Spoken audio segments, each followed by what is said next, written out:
Yo, yo, yo. Tuesday night, we're back in business. I'm healthy again, feeling people We're say back feeling in business. people say feeling better than ever. I actually am feeling better than ever. It was a little involuntary cleanse is what I'm going to call it without getting into the details of it all. So, I'm going to hand it over to Jeremy Might be before I get into a those little details. TMI. I will say, well, new background back in the It's it's a new old background. basement. We the redid new this old, room. I was like, but yeah, no more kitchen streams. That will be a relic of the playoff run. Heck yeah.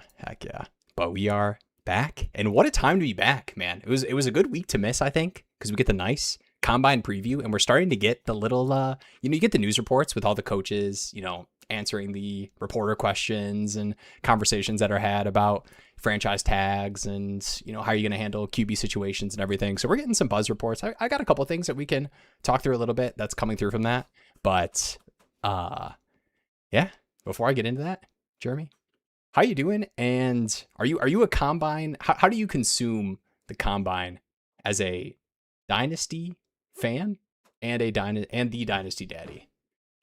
Ooh. And bless you. I mean, I'll be honest. Oh man,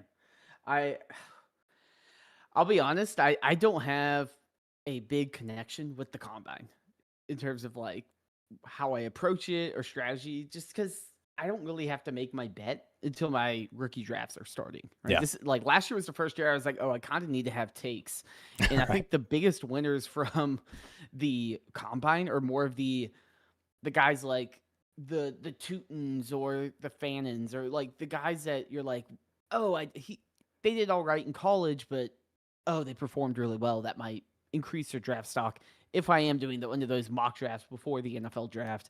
And I'm saying, oh, maybe this guy that was a third round pick might be a late second round pick now. Yeah. For me, like we kind of know what the known is in terms of the big guys. And then the only thing that really is interesting is like any health concerns, any weird workouts, like Shadur Sanders not working out. You're like, okay, that's weird.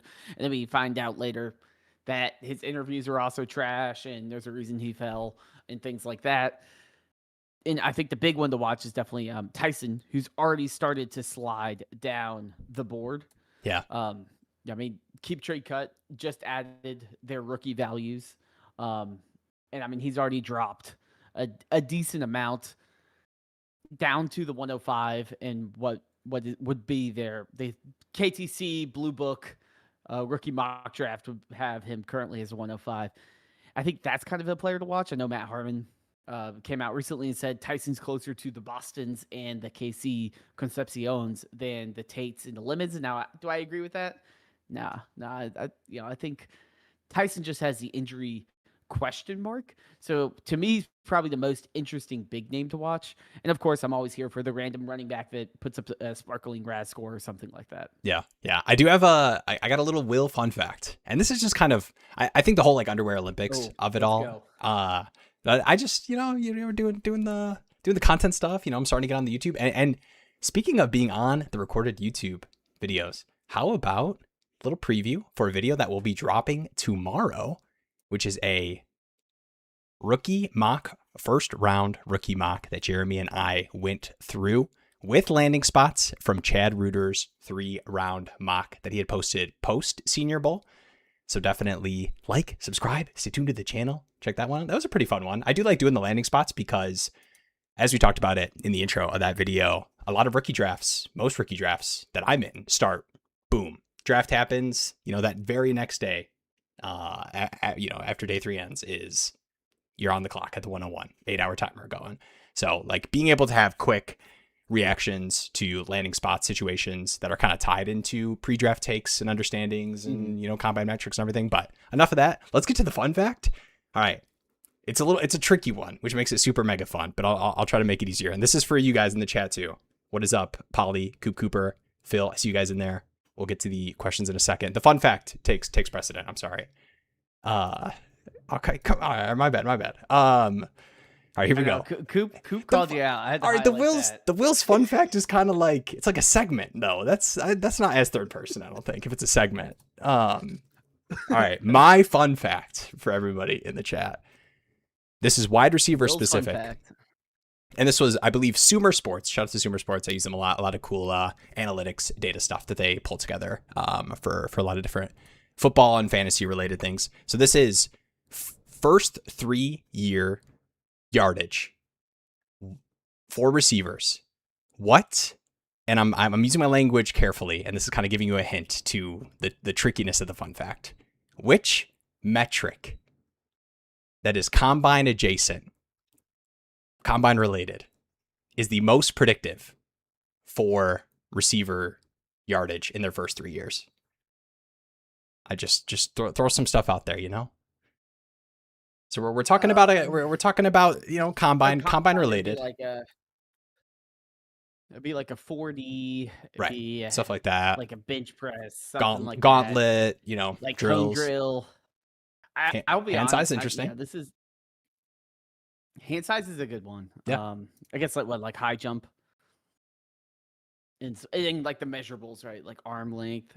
Honestly, I think the common one would be like, like cone drill or something. But yeah. It's gotta be like, it's probably like catch radius or something, or like hand size, something along those lines. These are good guesses. This that's a joke. Hey, I don't think it's that bad. And the hand size thing, like, okay, maybe hand size is not the actual measurable, but there are some measurables that I'm really interested in taking a look at, because a lot of like college stuff that you get, you either don't get super accurate measurements or they're a little off. Like any measurements that happen at the combine that are, you like feel pretty confident that is what the measurement is. Shout out Kenny Pickett, dang. All right, you guys ready? It is estimated 40 time, not 40 time. It is the estimate of the 40 time, which is kind of tricky, but to me it's a little like, it's not as like 100% game speed wise, but I think it's a little bit correlated to using like college analytics and tape, and it's probably a little big play dependent, like players that have had, you know, consistent broken off big plays, like you relate that to, you know, yardage in the first 3 years. Another big wide receiver one that I do want to call out, this was in Will's fun fact research. My fun fact research was the gauntlet drill speed.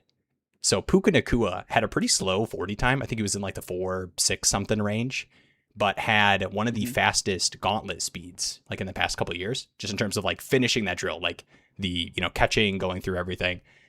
But Keon Coleman also had a slow 40 and a fast gauntlet drill. So we're taking everything with a grain of salt. I was about to say, I feel like the Puka Nacua will always be an outlier for 5 years or so.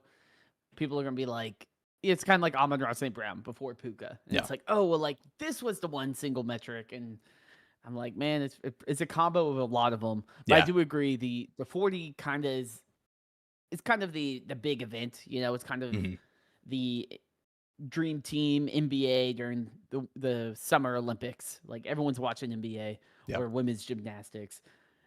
It's kind of the women's gymnastics of the combine, but it doesn't really correlate to actual on the field game speed. And I think that's something that I was listening to something earlier today about talking about Puka and players like that, where the game speed means a lot more than just, he can run fast. Yeah, it is 100% a piece of the puzzle. Obviously, draft capital ends up being like the biggest piece of the puzzle that you can correlate to, you know, past success in terms of fantasy finishes that we'll take a look at for, you know, actual dynasty rookie drafts and spots that we want to take players at.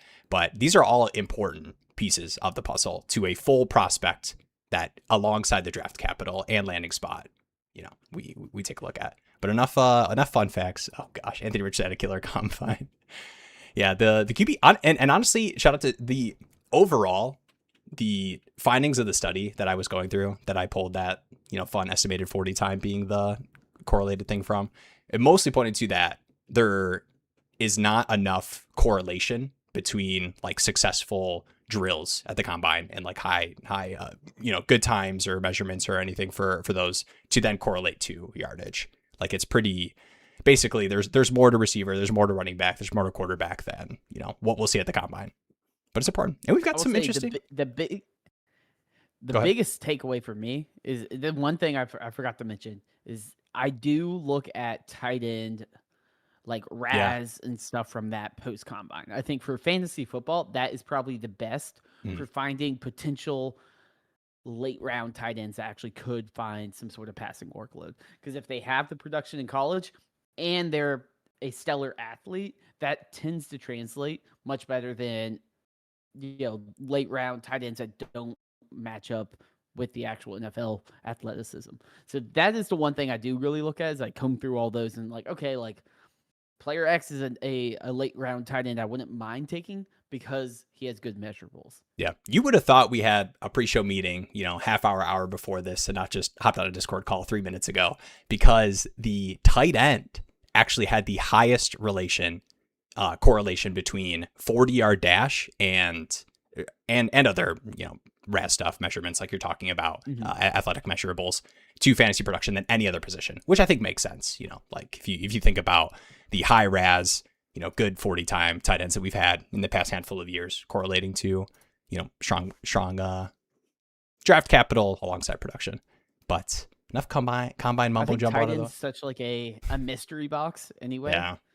Yeah. Like because especially it's now, like a hybrid position, and like you just never know, like what the with a wide receiver, what fantasy managers want and what NFL drafters want are the same things. They want the Puka Nakuas, they want the superstars. Tight ends, like everyone kind of has, like the NFL teams and what the fantasy managers want don't always align. That's why you have some tight ends that stick around the league forever, never fantasy relevant, but they provide, they're better in blocking and different things like that. Yeah. So I think that's kind of where you got to throw out draft capital a little bit and lean more into the measurables and past production. Whereas when I'm doing a draft and it's running back, quarterback, wide receiver, I have basic thresholds where it's like, it's the 6 feet tall, 6 figures. Like it's like the Tinder profile filters. Like I'm just like, I don't really want a wide receiver pass pick 50. Like I'm not going to hit on the next Puka. I trust I'm not going to get that lucky. I don't want to have, certain player like day 3 running backs are much worse than day 2. Day 2, I treat them differently. Or like certain ranges of those players I care about more. When it comes to tight end, I'm like, okay, do they have good RAS, and are they put in a team that does utilize their tight ends in the passing game? Yeah, and it's going to be an interesting conversation too for some tight ends in this class too. But just even thinking back to recent tight ends that we've had, like obviously the increase in heavy personnel over the past 5 or 6 years, like the Dalton Kincaids of the world. Like obviously Kincaid is going to be the one people point to, but there's a lot of Kyle Pitts franchise tag. Yeah, Kyle Pitts franchise tag came through. Tight end's back. Tight end is back, but there's a lot of tight ends in that mold, and I think that we'll have in the future that have like monster production profiles in college. And then you are looking at, is this guy going to be a 50-ish% snap share guy because the team does not trust him to block, but he is an athletic freak and a team does trust him to, run a 7-yard out on a linebacker and get a first down.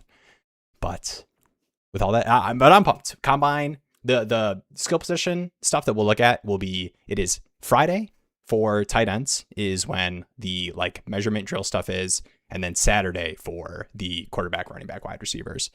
But yeah, starts this week. Looking forward to it. Should be good time. But we'll get here, Paul.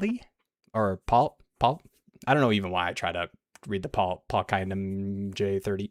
14 by 11. This is a best ball, 0.5 PPR, 0.5 Titan premium.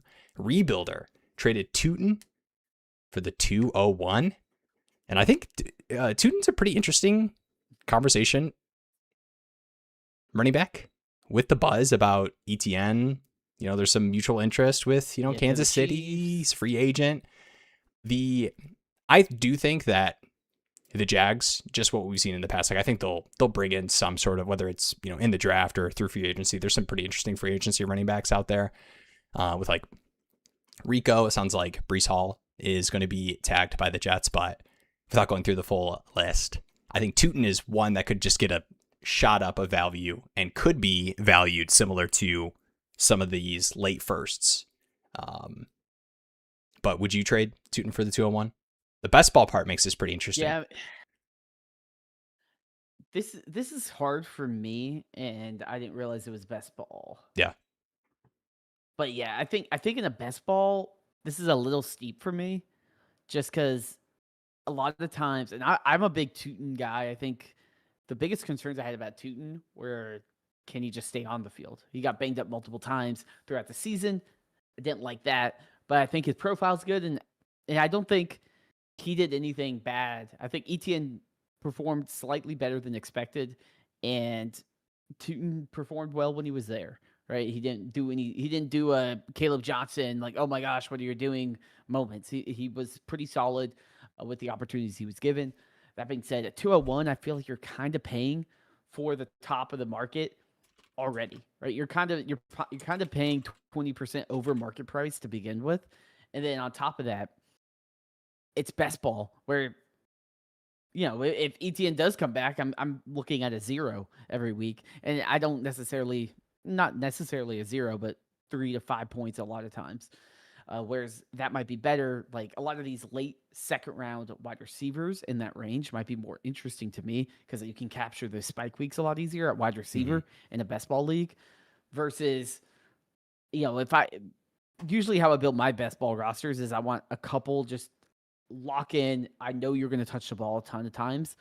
Running backs, and I haven't seen that from Tuten yet. Now, if Etienne signs and we go through the offseason, and Tuten's a week 1 starter, I think 201's a fair deal. But that's the thing is like, I feel like this is a little preemptive of maybe already paying the price of Tuten is the starter. Yeah. Yeah. It's pretty close for me. I think I'm probably leaning. It is rookie hype season. So I'm trying to really correlate the 201, how people feel about the class versus in a best ball league, 14 by 11, versus how people will feel Tuten should be valued at, you know, post ETN going somewhere else. And I'll give you a list as you're kind of processing it. These are the players going around the 201.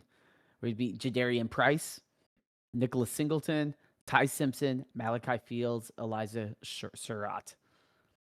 That's from 111 to 203 on KeepTradeCut. Okay, I actually might. All right, I'm making a decision, not necessarily based off of that because that did not excite me too much, but I'm gonna go somewhere else to get my excitement. The 0.5 PPR with the 0.5 tight end premium, I think there is a chance that we get Sadiq in the first round.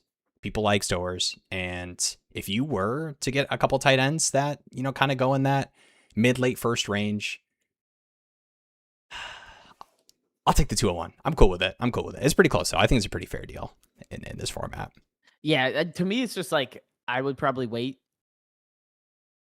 till at least the draft, right? Like if I'm at the draft and I'm like, okay, I don't want to make this pick, then sure. But I mean, and this is someone that I traded up in leagues to go take Tuten last year, but it was late second round. And it does hurt, you know, that one of those picks did turn out to be Harold Fannin. But yeah, you got some shucks too at the late second too. Yeah, some shucks, and yeah, like I'm like, man, like I felt like Tuten was the end of the tier break, and it didn't pan out. But I do think Tuten has a chance to really become a go-to guy this year. But I do feel like the 201 is basically the price of what we would expect if he was the week 1 starter. So you're kind of paying for that, and you just hope that no one else is brought in. You know, if we get to August, September, and Tuten's a week 1 starter, then this is a fair deal, maybe a little bit cheap. Honestly, you're probably looking at a late 26 first. But I don't think you're getting a 27 for like a 27 201. No one's sending that. Yeah. Yeah, the best ball, the last thing I'll mention before we go on to the next one, the best ball aspect. Yeah, and full transparency, last year was my first year playing Dynasty Best Ball. I am in so many lineup leagues, and last year was my first. Shout out to the Charlie Daddy League. And I think avoiding zeros it just feels so important that I get so nervous at certain points with rookie picks. So like if you just look at rookie drafts past, I mean, even in the second round in this class, I'm sure there's going to be landmines everywhere. But if you just look at the past couple of years, like sure, you can look and everyone stares at the Bucky Irvings and the Puka Nakuas and the Amon-Ra St. Browns. But for every Bucky and Amon-Ra and Puka, there's 10 absolute zeros. There's 10 Jarquez Hunters. There's 10 Jayden Blues that people were excited about landing spots in situations that are just absolute nothings. And in best ball, that's a drop. Like that isn't just I'm going to hold on to this and see what happens. That is get this guy off my roster. It is actively hurting my team to have this guy on my team. All right, we've got. I guess one additional wrinkle is a rebuilder, so maybe he's like, I don't really care if it's a 0. Yeah, for sure. Good call. Cooper here. And we have an update on this one. So this is actually tiering up from the 105 to the 103. So when I say that, I think it's just said backwards. So you're going from the 105 to the 103 instead of the 103 to the 105. 12 team. Okay. Superflex PPR, Titan Premium, sent the 108 and 109 for the 103 and 204, rejected. Has the 105. What would you give to tier up to the 103 from the 105? Where are the tiers for you in the first round this year? So I guess probably, I think more straightforward. Let's do this real quick. And let us know. Say I'm in if you guys want to do a pre-combine rookie draft. And we can do that at some point this stream. I want to get some people in. But I'm going to pull up a draft board just to set up the tiers a little bit. So we can have a visual representation for the words that are coming out of our mouths. I'm going to be honest. Yeah.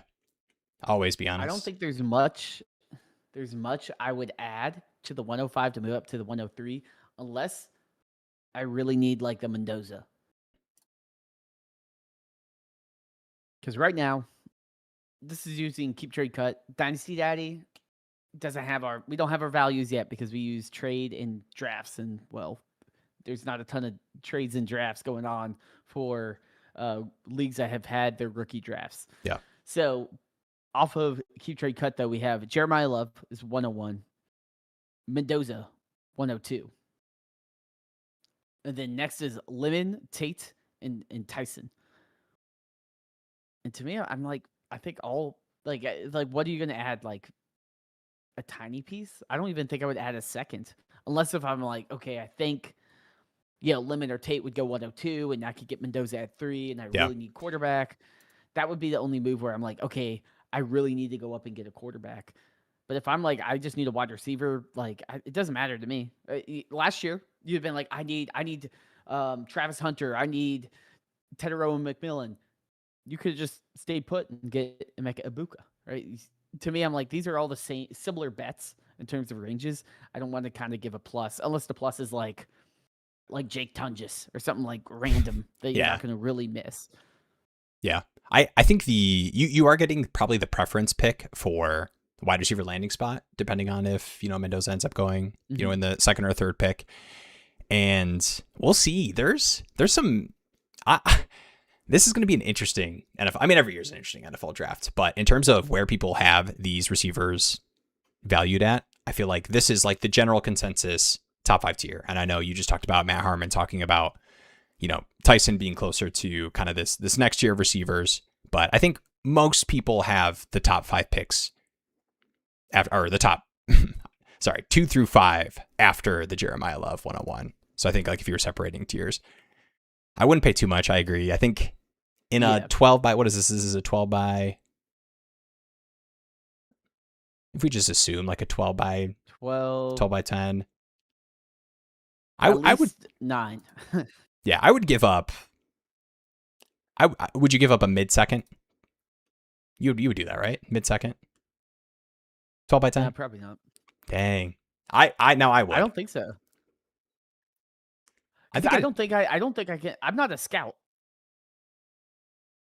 I'm Jeremy, not a scout. Okay, you got to give yourself. I don't think there's a difference between Tyson, Lemon, and Tate. I don't know which one's going to be the one. And then if I trade up and give up a decent plus, like just a mid-second or a random 26 or 7-second or something like that, and I end up taking the Travis Hunter, and I see the Tedero and McMillans and the Igbukas pop off, I'm like, I should just sat on my hands.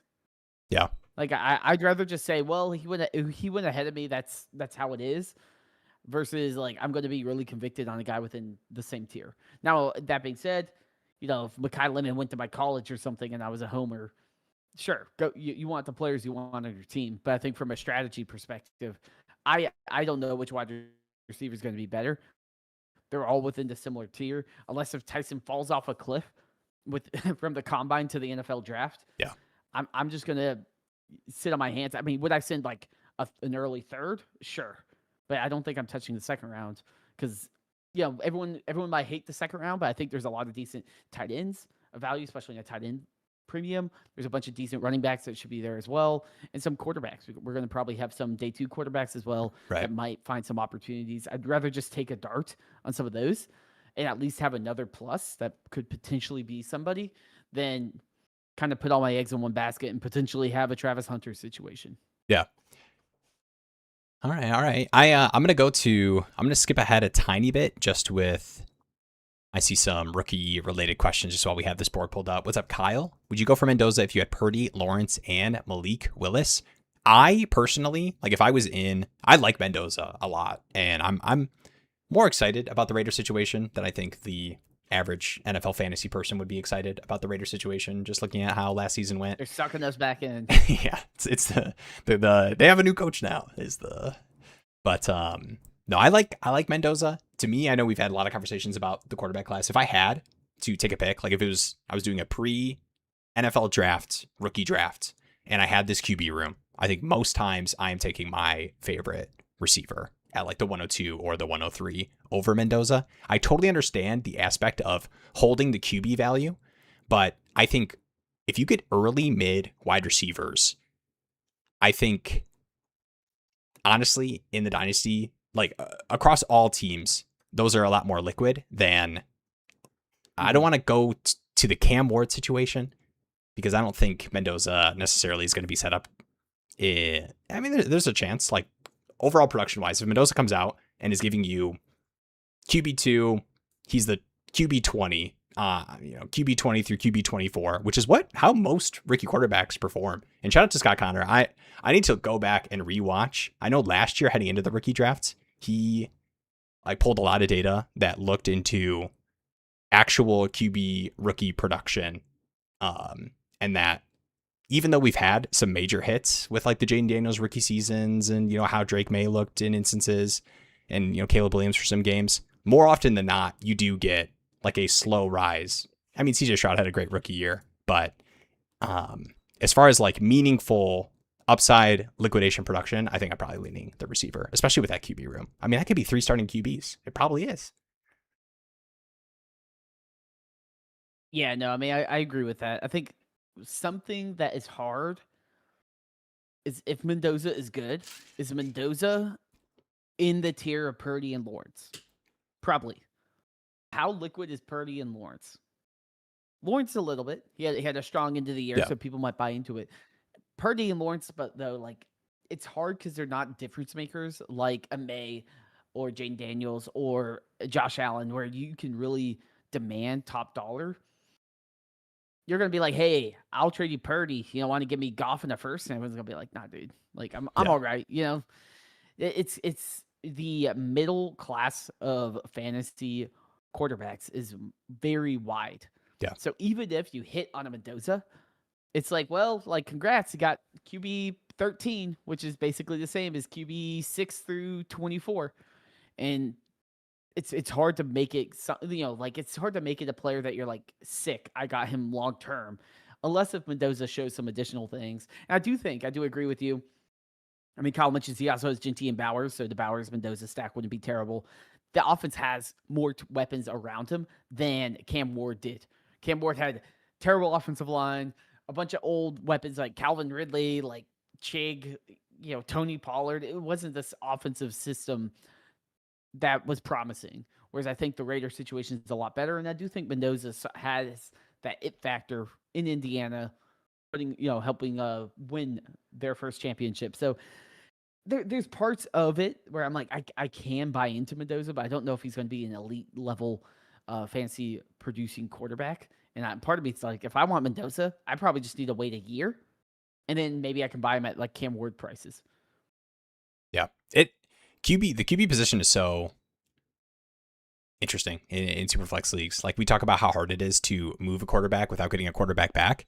But in a lot of instances, when you have these the thing is people claw for, like I'm getting a lot of Malik Willis offers in the leagues that I do have Malik Willis, like people that try to sneak the quarterback in. But I rarely out of the blue am getting like hey, here's my CD straight up for your Justin Herbert or something. Yeah, like those kind of deals. Like a lot of times people are just fine holding their receivers or running backs. That's the thing with like the top 2, top 3 wide receivers. Now, no, hey, I'm still a Tyson truther here, so I'm going to still say the big 3 wide receivers.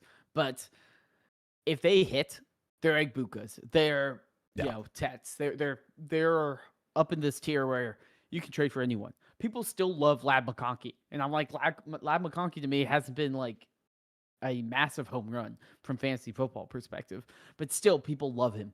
And you're telling me you get 3 guys that have a shot at being at least desired at a high end as a top 10 wide receiver in Dynasty or so.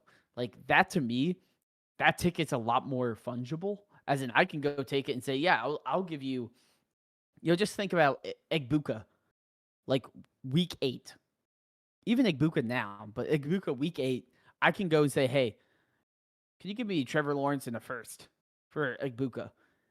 Most managers are probably just going to take it. They're probably going to say, I can ship off Lawrence in the first.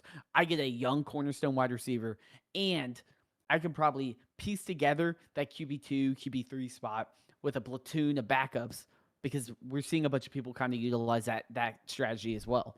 Whereas now, 70 quarterbacks or something start every single season. I can just plop in a bunch of random ones and hope that they hit and not have to pay even the middle class price for quarterback. Because we've seen with like Joe Flacco and guys like that, oftentimes you can just be a lower end middle class quarterback by just playing. You don't even have to be good. You could just, as long as they're playing, they're probably scoring like 10 to 15 points, and you're okay with that. Yeah. All right. I've got I'm going to call this a quick one. You let me know if you disagree. What is up, Justin? 10-team. This is a shallow league. 10-team, single quarterback, half PPR. Okay. Justin is a top contender and has decent depth. Asking if Justin should trade his own 26, 109, and the 210 for a random 27 first. Thinking of new ways to consolidate. I mean, this is an awesome deal. I would do this even for probably a higher pick. I'd probably still do this with the 108. You could talk me into it with the 106, 107. Especially in these shallow leagues, like 10-team shallow leagues where most teams are good, there is much more randomness in terms of overall finishes and random firsts. Mm-hmm. Like that 109, you're most likely, like worst case, you're getting the same pick in what is conceived to be a better class. But dude, what if that team missed the playoffs, man? You got the 104, 105 in an awesome class. And these are the deals you need to do when you have these. We talk about it with super teams, but even strong contending teams should look to do these kind of deals, especially these shallow leagues where you're just one is the flexibility, and 2, like simple math game, you are 9 times out of 10 getting a better pick. No, I mean, I agree 100%. I mean, I didn't even realize it was a 10-team league. But I mean, it's like, and single quarterback. Like, what's worst case? Worst case that can happen. Your pick is 110 in a better draft class. It's also single quarterback, so Mendoza is not going to be a high value pick. So you're gonna end up with, let's see, I mean, you probably end up with like a Omar Cooper, Jadarian Price, Nicholas Singleton, Coleman. It probably is like some sort of shipping that off mid-second receiver bet that you're making versus the flexibility and the better class. I love it.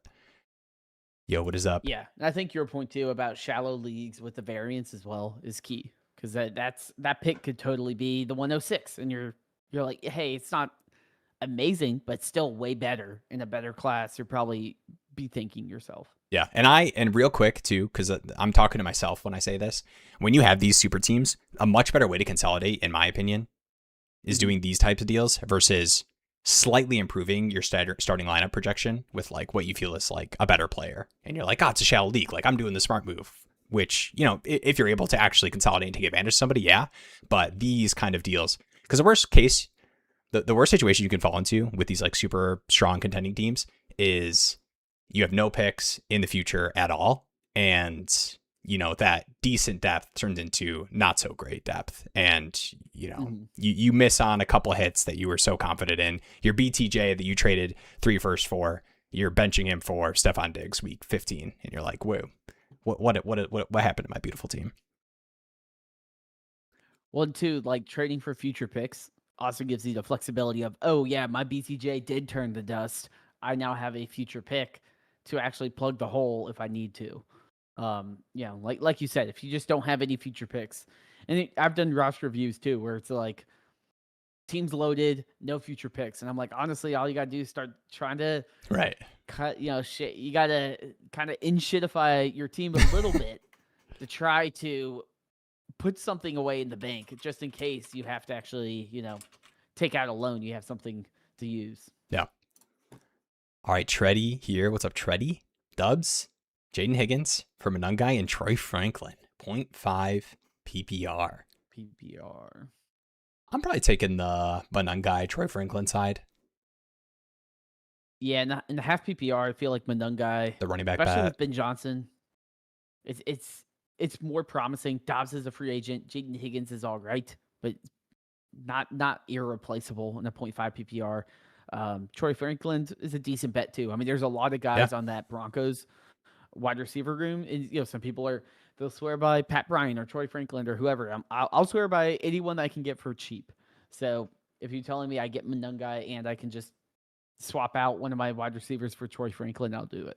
Yeah, and this isn't even necessarily I'm making a dynasty outcome bet where I'm like, Kyle Monangai has a path to, whatever. He could be a top 20 RB. It's really like the running back bet.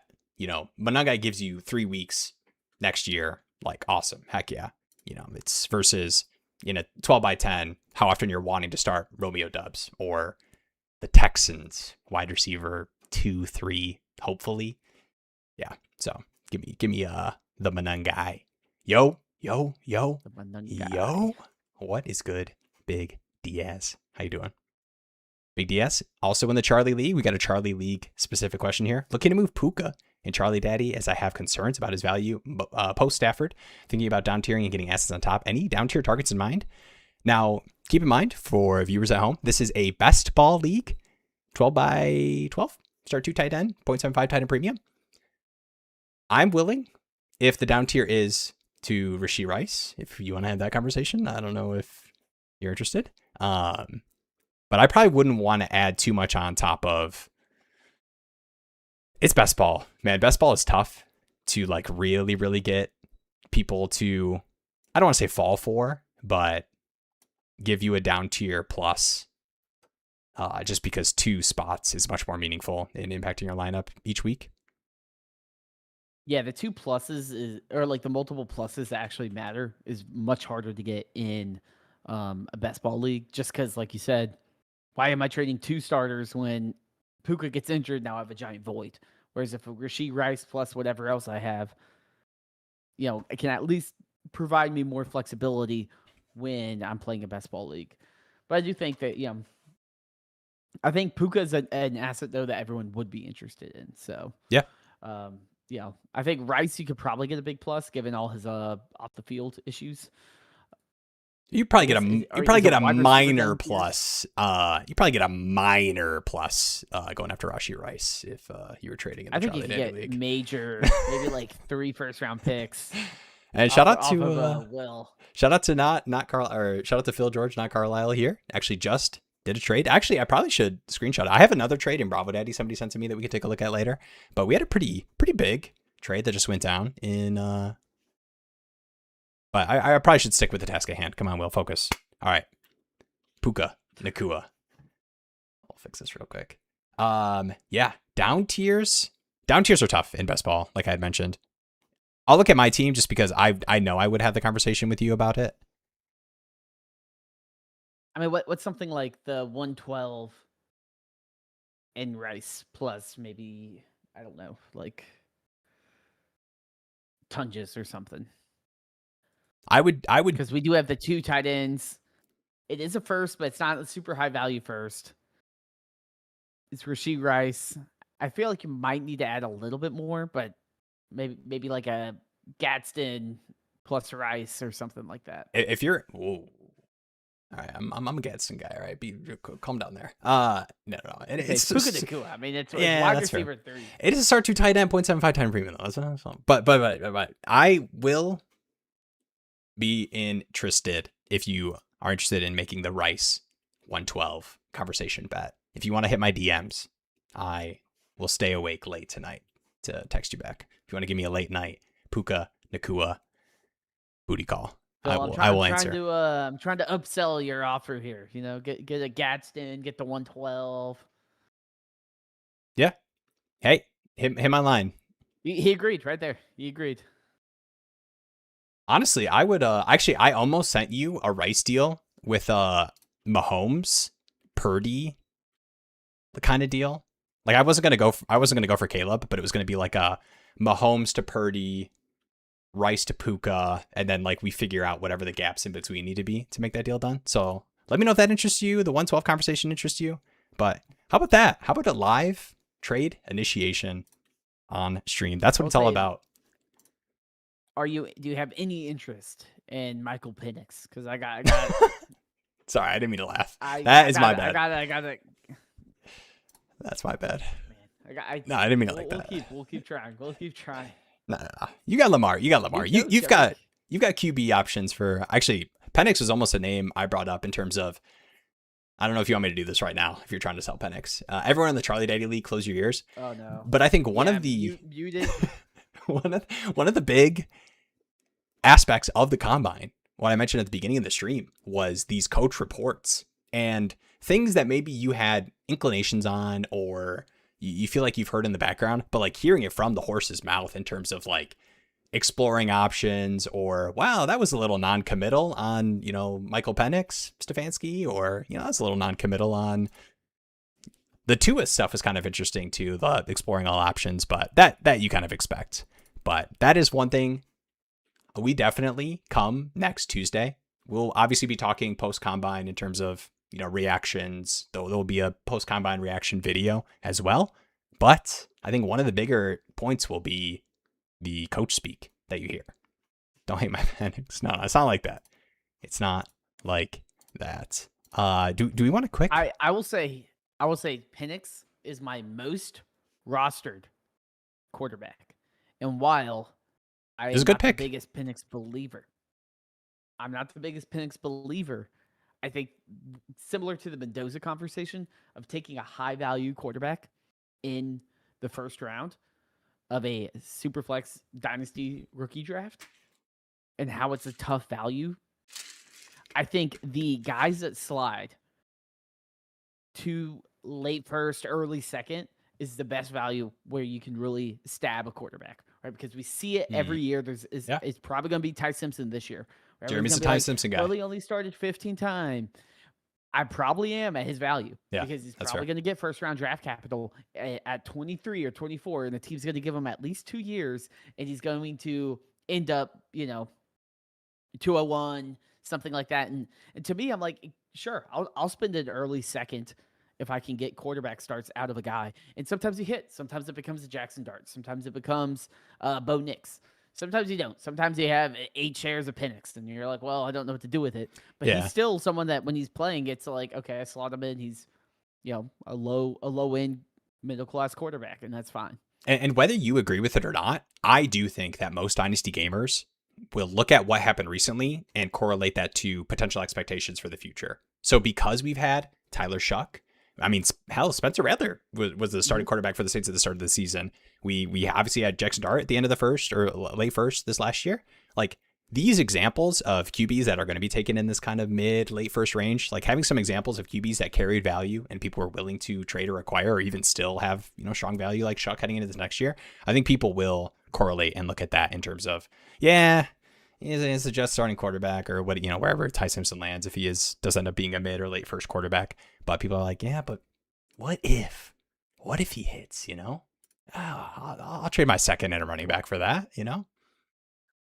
I just say it because if you're sitting there and you're wrestling between a Tate or a Lemon or a Tyson or a Mendoza, and you have that early second and Ty Simpson looks like he's going to fall there, I'm like, hey, would you rather just say, hey, I can address quarterback by taking Ty Simpson in the second and still have the fun of taking one of the top wide receivers that could kind of break into that top 20, 25 dynasty asset? Penix an easy buy. I'm a big believer. I will say, every player is a buy at some price. That is like the Dynasty content creator mantra. And if you're getting Penix at this guy, Kevin Stefanski doesn't believe in him, and they're going to explore all options at quarterback prices, I'm all for it, man. I get it. Shout out to Henry Ruggs. I did pull up this trade real quick. Don't worry about the Henry Ruggs part of it. A little bit of a meme or just balancing out numbers on the trade side in a best ball league. But do you have any thoughts on this trade that went down in the Charlie Daddy League? So this is start 2 tight end, 0.75 tight end premium. The main aspects of the trade. I'm getting Jake Ferguson, Achane, Devon Bailey, and the 112 for Ricky Pearsall, Quinshon Judkins, RJ Harvey, Dylan Sampson, Pat Bryant, and a 27 second. Definitely the numbers side in terms of starters that could contribute to a lineup favor, not Carlisle's side, but the tight end. And you said what was the first round pick? It was this is the 112. 112. Okay. Okay, so I get it as like a contender, right? You want to get that kind of bell cow. I guess my question is, I'm a little concerned about the Achane. Don't talk to me about situation when I traded away the Browns starting running back. You shut your mouth. I don't know. All right? I don't know. All I saw is he's out of a boot. All right, the Browns running back is out of the boot. No. I like Judkins a decent amount. To me, it's more of like the best ball upside, offense plus role. I think like Achane smashes Judkins more. I think in this format, and I do think RJ Harvey makes up a decent amount of that in best ball for sure. But no, I think it was a pretty close trade. I think if people looked at this trade in shallow leagues, they're like, oh, you're getting, Achane. And the other bets are like, whatever, I'd pay that price. But in a best ball league, I definitely think it is more fair. But yeah. Yeah, and I think the big thing too is there's not many positions I want to consolidate in best ball, but the one I do is running back. And you're walking away with the non-injured, non-potentially suspect running back that's a true bell cow, assuming the situation stays similar.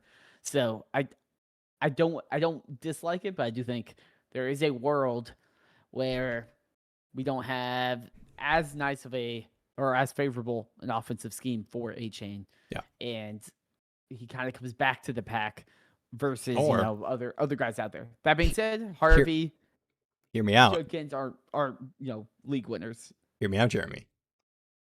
Okay. What if the next Dolphins quarterback is better than Tua and Quinn Ewers? Hear me out. Thoughts? No, I do think that. I think that might hurt you. Nah, I think a lot of the screen, rising tide raises all boats. I need to send you phrases. I'll send you a list of phrases, Jeremy, that you can hold on to for the next trade. But no, honestly, the main driving forces for me making this trade, one, obviously my love for Achane. And actually, I traded away Gibbs to get Amon-Ra in another deal where I got Mahomes. So getting what I think is like a smash running back felt pretty good. The tight end ad was big, I think, for me as a contender that is probably losing Kittle for the first handful of weeks of the season. And Tunges, I believe, is free agent. Not necessarily 100% he is going to come back to San Francisco. I think they would be pretty incentivized to do that with how well he's played and his success and familiarity, but we'll see. So those were the two big driving forces. And I think it was a decent trade for, if not Carlisle here, sees this fraud contender tier, sees himself as a, young team that is building for the future. I don't hate taking the bets on, whatever. I'll down tier to Judkins. I'll add Ricky Pearsall. I'll get the second in the future. So don't hate the trade overall. And we can take a break from talking about Will's trades. But they were trades in the Charlie Daddy League. And if you guys are not in the Discord, link in the description, that is where we will post the information for the startup drafts that we will have for the Delta Daddy. Are we calling it Daddy Daddy? The Daddy Daddy League, or is it Delta Daddy? Have we decided? Daddy Daddy League. So we're doing we got Alpha, Bravo, we'll Charlie. We'll vote on Delta or Daddy Daddy. I mean, the vote is going to be Daddy Daddy. You know that. So if you want it to be, if you want it to be Delta Daddy, you have to decide right now. And then whatever the E is, I forget. What's the E? It's like Epsilon or something. There's no way it's Epsilon, is it? Is it not? Military. I don't know why I said there's no way it's not when I have no idea what it is. It's like Echo, isn't it? They're like pretty quick. Echo, it is. Actually, they're pretty quick, and then there's like November. Yeah, Quebec. Foxtrot Daddy, Golf Daddy. Ooh, once we get to W, Whiskey Daddy. Whiskey Daddy. Ooh, Yankee Daddy? Tango Daddy. We got some fun daddies coming up. Daddy. Juliet Daddy is going to be. Hotel Daddy might be a weird one. That's an 18+ league right there. All right. That's my bad. We'll scrub the stream after this one. This is what the offseason, the pre-combine streams. I was gonna say that we'll lock in. It's when the chat's a little bit slower. When the chat's a little bit slower, there's not as many trades. I know, but I see. Here's the thing, Jeremy. I see trades that we've not clicked on, so and now I need to click on these trades. What's up, Kyle? Again, 10 by 10, 0.5 PVR. Give up the 109, 204 for Kaleb Johnson, a 27 first and 27 fourth. 109 and the 204 for 27 first, and you get Kaleb Johnson too. I like it. 10 by 10 too. We just talked about that was a similar trade to the other one, right? The 109. You're tacking on the 204 in this one, but is this the same trade? Nope, it's not. Okay. No? I was like, wait a minute, is this like a counter? But no, I mean, it's pretty much a similar trade to the one above. You're obviously giving up a tad bit more. Super flex instead of single quarterback is the big difference. Giving up. Yeah, but I don't really care about super flex and 10-team league. No quarterbacks are super interesting to me. Right. 109, not super interesting. And I get the little Kaleb Johnson throw in for on top of the random 27. I'll take it. Heck yeah. Cooper, great question. How do we get in this Kyle, league? I likey. Yeah, same. He just said I likey. Me likey. Daddy likey. All right. Coop, how do we get in the league? Yeah, so what we did last year, and it was probably like 3 weeks-ish in the offseason where we were kind of promoting, hey guys, sign up, fill out this Google form if you want to be a part of this league. We got what is it, $20 buy-in we ended up doing? I can't keep track of anything anymore. But yeah, we ended up doing, if you're comfortable with $20 buy-in, we had one of them was a best ball league, but I assume most people want to play lineup, but we'll definitely have best ball as an option for people to vote on if they want to. We'll probably have that be one of the markers, like what type of league do you want to be in? You could select both if you want. But yep, we have Google Forms that we'll post. I'll make a cute little graphic that I'll share on the stream, so we'll talk through it. And yeah, so definitely join the Discord if you're interested in being a part of that. And Jeremy, this is, I think we can talk through these things on the stream while we're going through things. Mm-hmm. I definitely want to add more, especially in the offseason leading into the season, in terms of, obviously we have the Discord engagement in terms of if you guys have, teams and questions that you want to post in the live stream ask channel in the Discord, I'll pop over there real quick and show you guys what that looks like. We have had people post, right here, hey, here's a league, need an RB2, and we, pull it up on stream and take a look at. But yeah, if you're not in the Discord, what are you doing? You can ask questions. It's how you get in the leagues as well. Obviously, you can ask questions in the streams, but long-winded answer for a great question.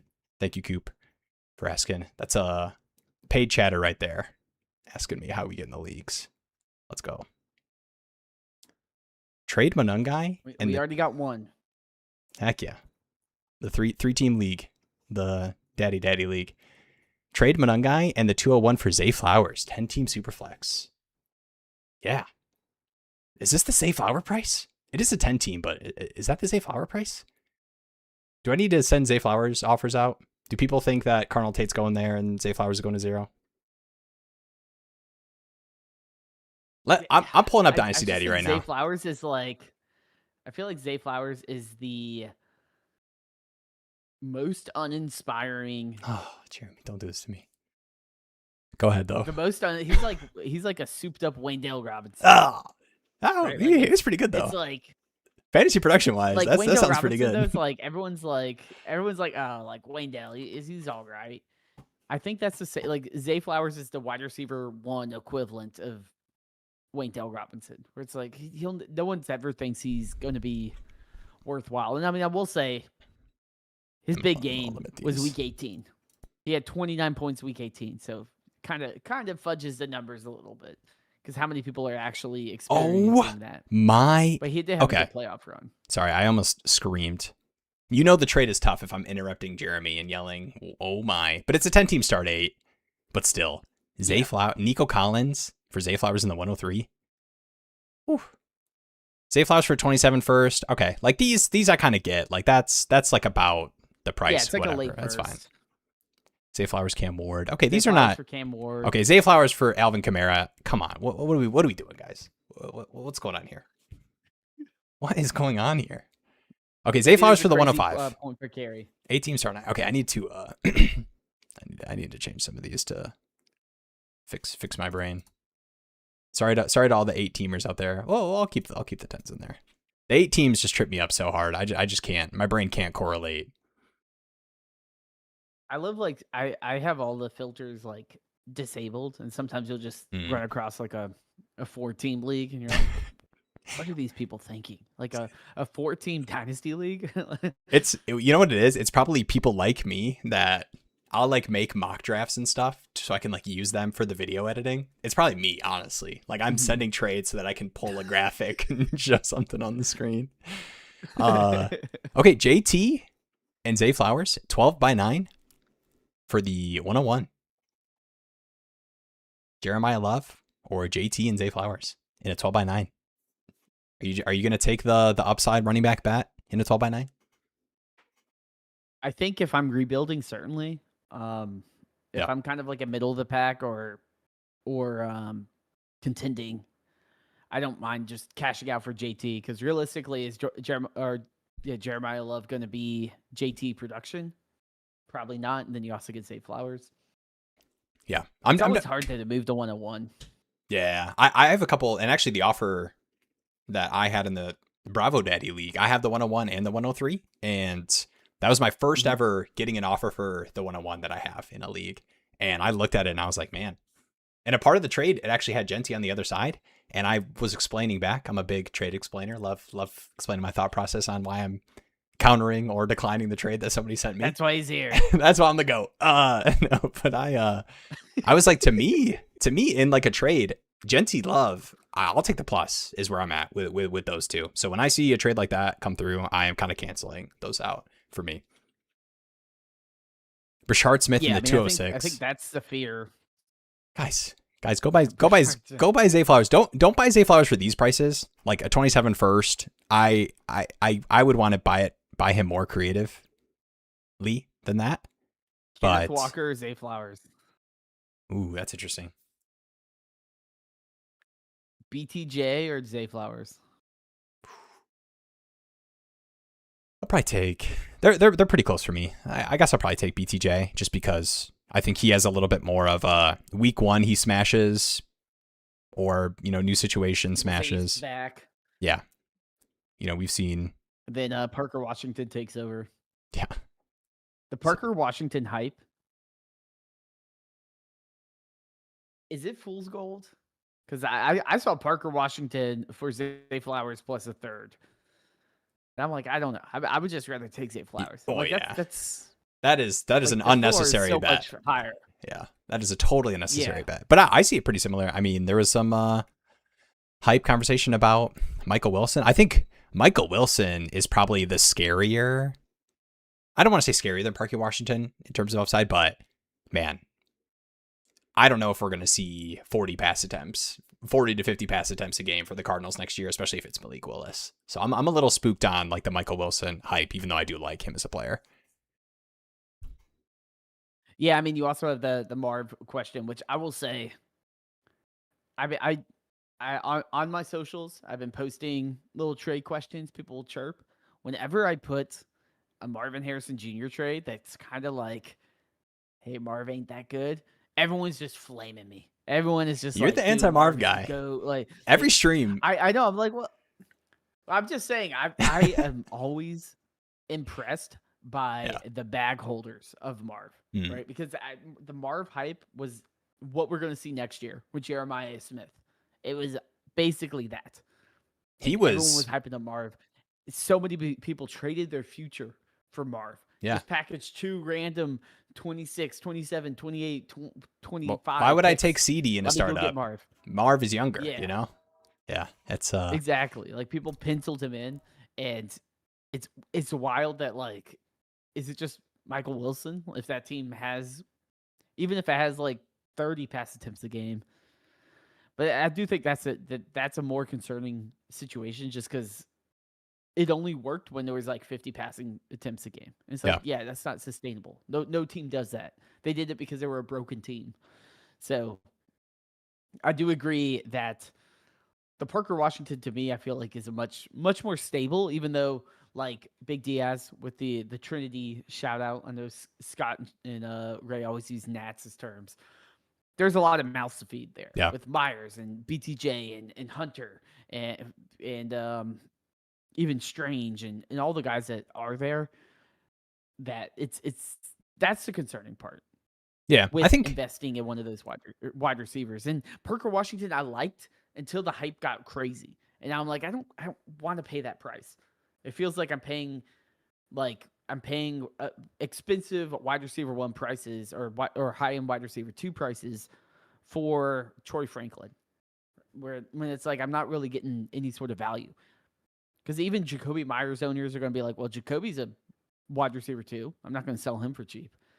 BTJ people have kind of just accepted I'm going down with the ship. Yeah. Travis Hunter might be the bargain here, but again, like, do you really want to? All right, let's do that. Do you really want let's put that can of worms back.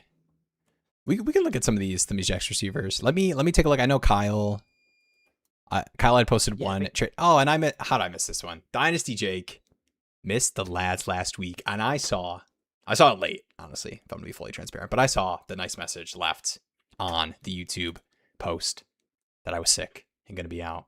Jake, wishing for the full recovery for this stream. The homie is bringing the positive vibes, and we need that. I need the positivity. Panthers fans need because the Bryce Young contract extension rumors are starting to haunt me. They're starting to keep me up at night when they say he might be a top 10 paid quarterback. So I need some positivity in the Panther sphere. So I do appreciate the positive comments last week. It's good to see you this week as well. You just need to watch Bryce Young. It's kind of funny to say it about Bryce Young, but you just have to watch the highlights because, like, the full games, him and Bama, he'll make some plays, man. He'll make some plays, but yeah, don't watch any of those sub 100-yard passing games. Don't do that. Don't do that to yourself. Yeah, I mean, we don't have to open up that whole can of worms, but I want to be. You pay top dollar for a quarterback you can watch the whole game of. But it's a tough offseason to need a quarterback. I think for multiple reasons. I mean, there's some fun names in free agency, but the rookie class on top of how many teams that I think people aren't expecting to go after quarterbacks. I mean, I talked about the Falcons thing. I think we're going to hear some buzz, just especially with the Penix injury too, like coming back from that. Like there's always going to be like, we're cutting Cousins but we're going to look to add to the room. Obviously we want to, most important position in the league. But the Browns too. I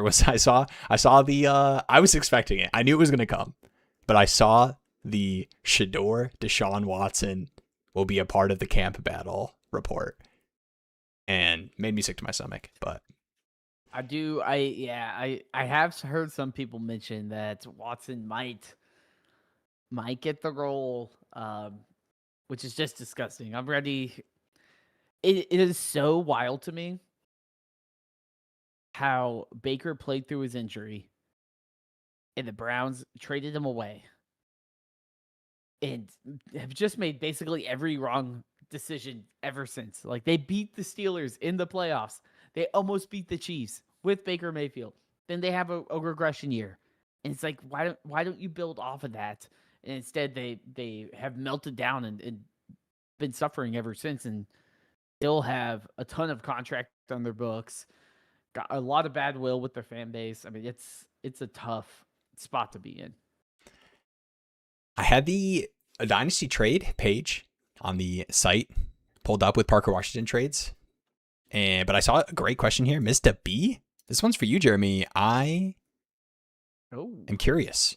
Random question. Pulling up trades on the site right now as I explore moving Saquon. Is there a way we can search specific deal types? So it would be Saquon for any receiver plus pick, or like you could do like a group, like a receiver group or quarterback group, running back group. I don't know how I'm just gonna stop talking. Anytime I start getting into like the API and all that Jeremy has to deal with on the back end, I shut my mouth. So you go ahead, Jeremy. You take it from there. Well, I will say not to crush the dream. Currently, no. I do think the best way to do it would be filtering. I say Miss Tab mentioned it, kind of filtering down to the max assets. Like a lot of times when I'm doing it, I like to filter down to 4 or 5 max assets. Because sometimes you get those random ones, or they just, like the trade Will pulled up in the Charlie Daddy League, where it's like 15 things thrown in. I'm like, okay, just show me what I care about. I don't need Henry Ruggs showing up in the trade. So I think that's probably the easiest way of doing it, but it's a good idea. I can certainly add it to the list of adding in additional, like any. I know you can do any pick, like any 28 first or something like that. So you could do like Saquon and any 28 first, but you can't do any wide receiver and a pick. Yeah. And I assume that's just in terms of how the trades pull into. You're not getting all values of like position and everything. It's like the trade itself. Yeah, it makes it more random or more generic certain options are. It also has to search through more trades. And as the database grows and has over 5 million trades every time, it's harder to index on. It's easier to say, oh, only show me Saquon trades. It's harder to be like, oh, any wide receiver plus this other thing, and kind of make it efficient. So it's something I can I'll definitely add to the list because it's not a bad idea. Yeah. No, I do think too, like having a good feel, like the current structure and what you talked about with having a structured type of deal. So if you're wanting to down tier, and to you, it's like, I would want to down tier for a future pick. Utilizing the max assets with that kind of helps you set up that structure and then see stuff that's happened across other leagues. There are similar formats too. That's the other big thing is making sure that you're actually going through these filters to align with your league so that you're not running into the 8-team start 8s and the 4-team start 3s. I will say, and if you are logged into your league, it will show you, it will have a little button where you can apply the filters of your league to all the parameters. So you don't have to manually click through everything. But yeah, that's definitely important. And I will also address this of, I do think that is an issue that any 2026 pick doesn't currently apply to individual picks. And that's probably something I should include to show the 103 and the 108s. So appreciate that call out. I can take a look at that. I have Parker Washington. I'm getting offered dirt. Yeah, I think it was a shallower league that I ended up pulling up here. It might have been a 10 team. But I don't know if you saw the first one that pulled up. It was Judkins was getting a plus in a shallow league. Parker Washington is one. He's a baller, man. Yeah, you gotta give some respect. When I post on like certain trades, it's like, it's always Marvin Harrison Jr. and Parker Washington and Lab McConkey. Like it's always like the values on those players just don't make sense. Yeah. It's like Parker Washington for Tyler Warren in a tight end premium league. Like, what are you thinking? Like Tyler Warren? Yeah, I mean, it's wild what you can do. Devontae Adams, straight up. Yeah, and Parker Washington in the 109 for Garrett Wilson. You see some thirds, right? You see these 12 team start 10s, thirds. Yeah. Like, oh yeah, like I'll make the Parker Washington bet for a third. But yeah, when easily for a third, probably a late second, like 210, 410, 12 by 10.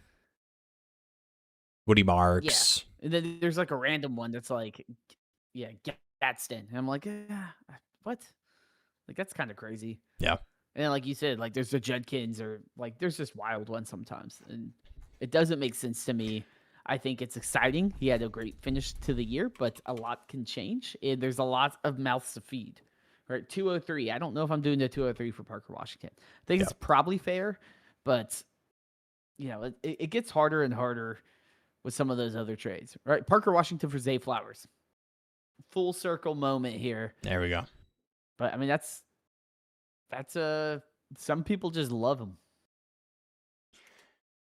While on the topic, any thoughts on moving Saquon 12 by 11 Superflex PPR, no tight end premium, has Henry, Achane, and a group of backup types, Corum, Rashad White, Mason, Short Smith, Pacheco, etc. 12 by 11 Superflex. Is the goal, Mr. B, let me know if you, like, is your goal, we talked about the future picks a little bit. Is it just to be able to move off to get value back because you have two decent starting running backs?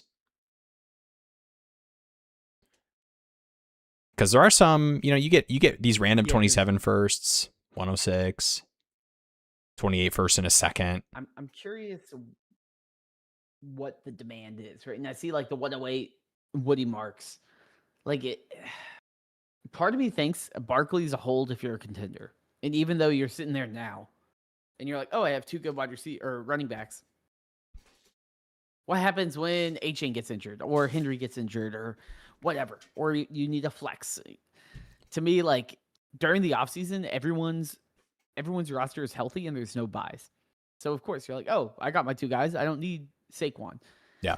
I think if you're going to move anyone, it's probably Achane, to be honest, because Barkley just doesn't have a massive market. You're probably looking at a Woody Marks in the late first or something along those lines. And I just would rather have the bet of what if Saquon turns it around? Yeah. Which he might not. He might not. That situation is weird. There's some drama with him losing the offensive line coach. I don't trust the Eagles that much, but I do trust Saquon, and it can't be terrible. Like he wasn't awful. And he still has the name. There's some hope. Like the new OC, obviously we got some pretty, decent Jordan Love years. The, quarterback's coach. I think there's some hope that offensive coordinator, change situation, improves things.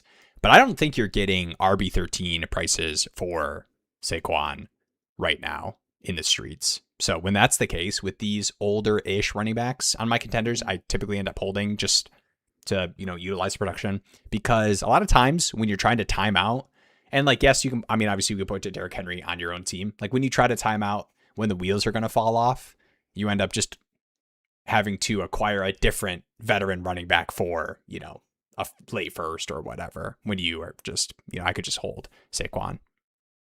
I will always say first trade I ever made in Dynasty League, 1 QB, traded Derrick Henry because I'm like, man, this dude's 26. He is washed. It's over. Cooked. That age cliff. Traded him, 1 QB league for Carson Wentz. And he was probably doing some fun stuff on the Eagles, though, when he made that trade. He probably made some sick play. Back then. It was right after his like MVP season, or should have been MVP season. I'm like, he'll come back from his injury. Nope, nothing happened. And Derrick Henry's still dropping absolute heaters during the fantasy playoffs. So to me, like I'd much rather just keep the bet of, oh, this guy could be a top 6 running back and be an actual difference maker than, oh, I got Woody Marks in the 108 that turned into KC Concepcion. To me, it's like, get me as many absolute like game-changing, league-breaking type players. And now maybe if it's like, hey, can I go from Barkley to Henry and pick up a second or something? Sure. I don't mind a trade like that. I know you already said you had Henry, but that type of concept, I don't know if I'm going as far down as get me another Corum type guy in a future pick that might just be, half of what Saquon Barkley could be. And that's purely just because you're a contender. If you're middle of the pack rebuilder, then I'd be like, yes, certainly just get the value and hope that you hit on the next thing. But I think Saquon isn't absolute toast. I just think we had an amazing year from him, kind of a regression year. Also, the offense looked a lot worse, and we hope whatever can happen. But you got to trust good teams, good defenses, and that offensive line, if they can at least progress, Barkley should return to a little bit more of what he was the prior year. Zay for Monangai and Shador about to get accepted. LOL. Everybody, your homework assignment, you do have homework, okay? Before next stream, everybody that has a team that could use a wide receiver ad in some capacity, and even if not, send some bull offer for Zay Flowers, okay? I don't even care if you're not a Zay Flowers guy like me. Send some bull offer, because I'm seeing terrible Zay Flowers deals get done. Yeah, I mean, I'm going to get a bunch of Zay Flower offers now for just random Matthew Golden and Shadur. But yeah, I mean, Zay Flowers he's hard to value because people value Parker Washington and Marvin Harrison Jr. more than him in some situations, but Zay Flowers is way more consistent. Who has wait, do I have Zay Flowers in this league? Who has Zay Flowers in Bravo Daddy? All right. I have no idea. You're getting I do know you're getting a BTJ tier down if you're in the chat right now. Go ahead. I do have some messages that I do need to respond to. So yes. Okay, sorry. You're saying in your sleeper DMs. It's just in case they're listening. You're like, oh, he's leaving right now. No, I mean, like I've gotten some trade offers, and I'm like, oh, I'll check this later, and then I open the notification and then forget, and then get the message like a week later, and it's like thoughts. I'm like, oh crap. Ooh. But yeah, I do need to get on the grind. Oh, I do like this message from Big Diaz. Hey. To segue it. D-Hember. Bro, I've traded Henry every year after I get eliminated and then buy back every November. I mean, that's the name of the game. You're like, oh, Henry's washed. I got to get off him. And then you realize, wait, he's a cyborg. He'll never go away. And that's my policy. He's the exception, right? Every other guy, I'll follow certain things. Henry, I'm like, I'm done predicting when he will fall off. He could be 40, and he could be the Tom Brady of running back, just dropping, 12 touchdown seasons and 1,200 yards every year. I mean, that's what Derrick Henry is. He's a freak. Ooh, this is pretty interesting. Burrito Master. This is a startup. Had a draft where QBs were treated as gold. Goff in the 3rd, Ward in the 4th. Got a lot of falling value, but now have Stafford and 110 backups QBs in a contending roster. Any advice? I mean, I would just do, and it sounds like you did, which is great. The best part about this kind of message is that it is February 24th. The combine has not even happened yet. So that QB2, that super flex spot, it is scoring 0 points for you right now, or it's scoring whatever positional player you put in that was, great value. And that's fine, So it's going to feel awkward and uncomfortable. I would definitely keep phone lines open if people are reaching out to you and are like, I'm going to take advantage of this guy that doesn't have a QB2. He's got Stafford and nothing else. Like, keep those phone lines open, but don't let yourself get taken advantage of because you feel like you need to fill that spot right now. Having those backup quarterbacks, what if one of those backups quarterbacks is, Tyson Bagent and all this buzz about the Bears trading him? He's like the Dolphins starter week 1. And we're like, okay, what the hell? How'd that happen? And you're like, okay, cool. I got a QB2. So take your time. Don't rush it. Good draft. Way to not succumb to the QB run and take Michael Penix in the 6th round. Way to go. Sorry. I didn't mean to do the Penix thing. Go ahead. You gotta punch low, man. It's the hunter. It's all the hunter I've gotten. I'm pushing back. All the hunter. That's fair.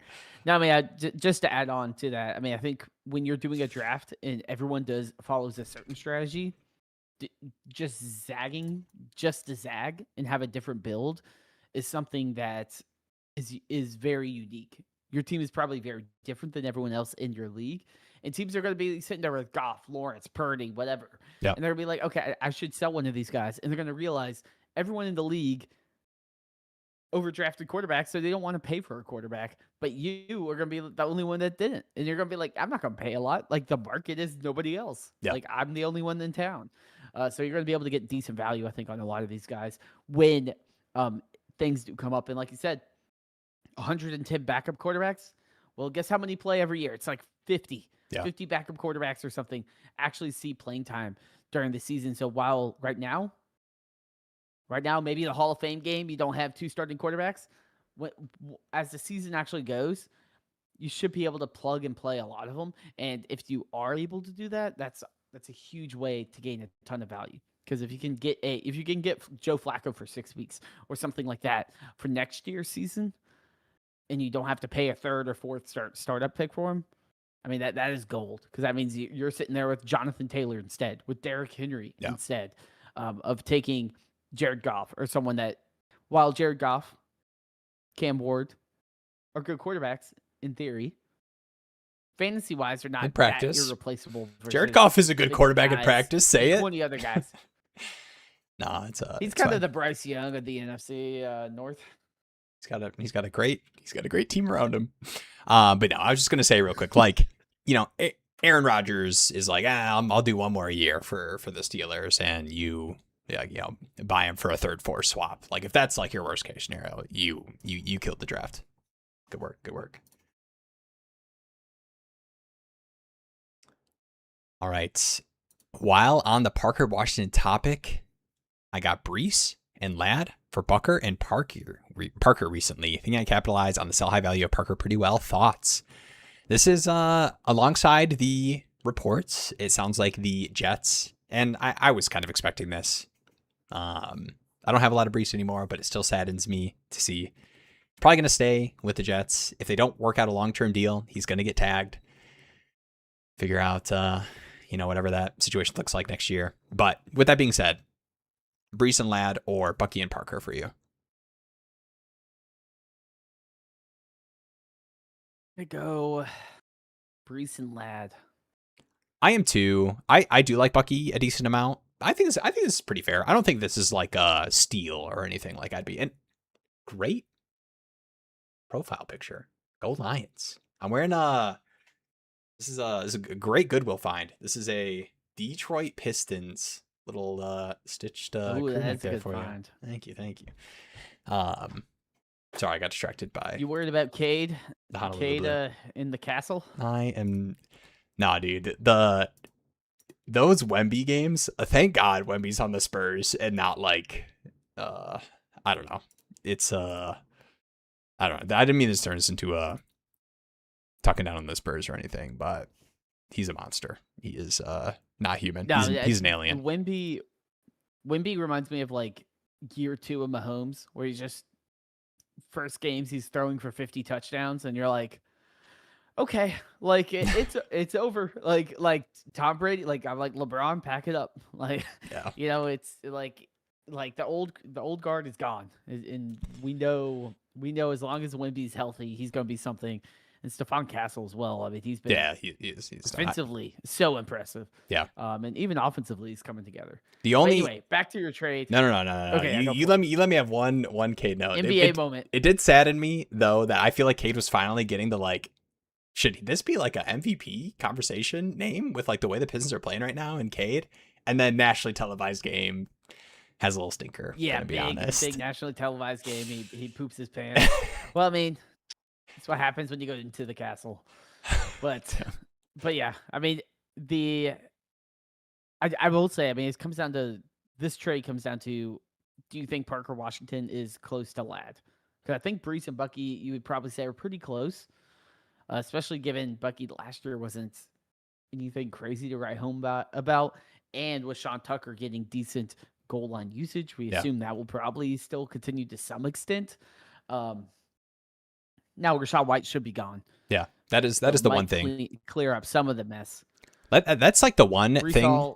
I think the Ladd jump is just so bigger to me. That's just a bigger jump. Yeah, I think you would probably, people on the other side would probably point to like fantasy production overall, but the like ADV aspect of what Ladd did in his rookie year, I think people are a lot more comfortable with in terms of like his liquidity, flexibility. If we pulled trades, you're not going to find Ladd McConkey for a 3rd. You're not going to find him for a 2nd. It's going to be late firsts at the very best. So yeah, I'm fine sticking with that side. Pro Bucky, this is still a half Pro Bucky stream. Not that you're anti Bucky. I don't want to put you in that camp, but the Rachaad White, the thing that excites me a little bit is I think what Rachaad White was best at and utilized was the like trust as a pass catcher and kind of in that pass catcher, pass protection, 3rd down-ish role. And Bucky, we've seen excel in the receiving game. So if that, if you lose a little bit of the goal line stuff, if, there's a lot of trust in Sean Tucker and we just get some sort of split there alongside an increased role there, then I'm back in. Yeah, I mean, I've liked Sean Tucker for a while, so I like that he's getting some run, and I agree. I think the work that Rachaad White does or had in that offense will complement Bucky the most, and you're going to see Bucky get high, like targets and fantasy opportunities off of that. So I do think there's a good kind of like bull thesis for why Bucky should have a bounce back year. I will say, Breece Hall, I get a little sentimental. It brings me back to our first stream. Dang. Like a year ago. Because that was it. That was the Will flag plant player. Was the Breece Hall. And I mean, the thing about this, I feel like you're good on all sides except the Parker Washington floor is so much lower than all the other players. Yeah. That's just how it is. Right. I will say, not to be a little bit controversial, I hear everyone being offensive line. I'm putting you full screen for this. For the Chargers. Offensive line is coming back for the Chargers. Lab McConkey is going to eat. I was like, go look at like the first 5 weeks of the season last year when the offensive line was there. Guess who was eating? It was QJ. It wasn't Lab McConkey. It was Keenan Allen. And sure, if Keenan Allen's gone, maybe Lad eats, but I don't think it's a sure thing that Lad is like some locked in going to dominate wide receiver. It's also a crowded backfield. Not backfield, but crowded wide receiver room. I do think Lad has more security than Parker Washington, but I don't think he's like guaranteed to outproduce a ton of the other options that are in that offense. You also got to take into consideration we got a new offensive coordinator there as well. So we're going to have some McDaniels magic. McDaniels magic? You did have Bradley Bozeman retiring, which I am not going to say is too big of a negative in terms of the Chargers offensive line with some of those Panthers legend. Some of those Bozeman reps we saw last year and in the playoffs. But yeah, I mean, you get some health back. Hopefully, I didn't know he retired. Yeah, I think that was just the other day that happened. Maybe it was today. It must. I don't see any. I was trying to look. I'm a lad buyer. I mean, obviously he's valued much higher than Zay Flowers, but if there was a little like tick up on where Will has players valued, I'm gonna send a BTJ tier down to Zay and a BTJ tier up to Lad. That's my goals for this weekend. Your tick up. He's currently wide receiver 15. You're paying wide receiver 15 prices for Lad. You know who's right behind him? Marv. Rasheed Rice. Marv, BTJ. Well, I'm on the. Where are you looking at? I'm on the Dynasty Daddy. Where are you at? ADP? Oh, Dynasty Daddy? Okay, yeah, Marv. I had the KeepTradeCut. Oh, okay. I'll go KTC. Just because they had KTC. The rookies. Dang, ladder, kind of lemon. Ooh, I'm a lemon guy. I'm probably going lemon. Yeah, you got the thing with those guys is like they could just be a true wide receiver one, and then you're like, okay, well, like I'd much rather have no competition wide receiver one than decent wide receiver two. It's like Devonta Smith or Puka Nacua. It's like I always take Puka Nacua. I'd love to do some. I think Lad though, I think after last year has kind of fallen in to the same kind of situation that people view Zay Flowers in, where like because of some like disappointing stretches, it's just kind of this guy's not worth what he's valued in the streets, and I'm a sucker. So I'll be sending out some offers tonight. Don't you guys worry. I'm coming for your Zay Flowers and Lad McConkeys. If you're in a league with me and you have those players, you're not safe tonight. Mark yourself dangerous on Facebook. I will say if anyone is like, Will has this player that I really want, just DM me and I'll make sure to bring it up on the show. Yeah. And then Will feel motivated, extra motivated to make a deal around that. All right, let's before I go to bed, I gotta send out all these trades. Let me do this. I'm pulling up the Bravo Daddy League. All right, this is gonna sound. I don't know if I was ready to take on the full scale of what this would look like, but okay, actually we had some chats come in, so we're gonna take a break from the Will going over his own fantasy leagues and trade offers. What up, Jake? Need some move suggestions in one of my dynasty leagues. Was first overall in points for and missed the playoffs. Shaking my head. Yeah, let us know some. Give us the deets, the background info. What happened? What do you think you need? We'll take a look. We got you, Jaked. What up, Trav? Would you take MHJ or the 105 or similar players to value around the 105? Are you pretty what pick right now are you comfortable moving Marv for? For Marvin Harrison. I think I would move the 10. If it's a decent tight end premium, I'm probably thinking 107 or 108. Dang. If it is a less tight end premium, I'm probably thinking 106 or 107. And I think it comes down to how I feel about Denzel Boston. Because if he has a great camp, gets high draft capital, and it's closer to a Tyson or Lemon and Tate, I'm gonna have to kind of look at him as someone that I'd much rather just take a shot on, especially if he gets like the Buffalo landing spot or something like that. Not that I'm so out on Marvin Harrison Jr., but to me, if I can get a shot at actually having a wide receiver 1, I'd rather just re-roll than buy a used car and say it's a Ferrari. I don't know if it is. I don't know if it's Maserati Marv. It might be just Mazda Marv. Yeah. There's some especially the late first two. Like we'll see how Boston, obviously Concepcion as well. Like there's a couple of names that people are kind of putting in that mid late first that landing spot wise, some teams like you get the Bills, the Niners would not surprise me at all if they went after receiver. You get the Patriots at the end of the first. Like there's some juicy landing spots. I don't want to get too over my skis on the Bostons because I do think there's. Go ahead. Mm-hmm.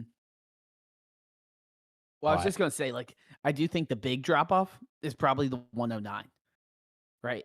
Like 109, I would easily take Marv over Jonah Coleman or yeah, you're getting into early second receivers yeah.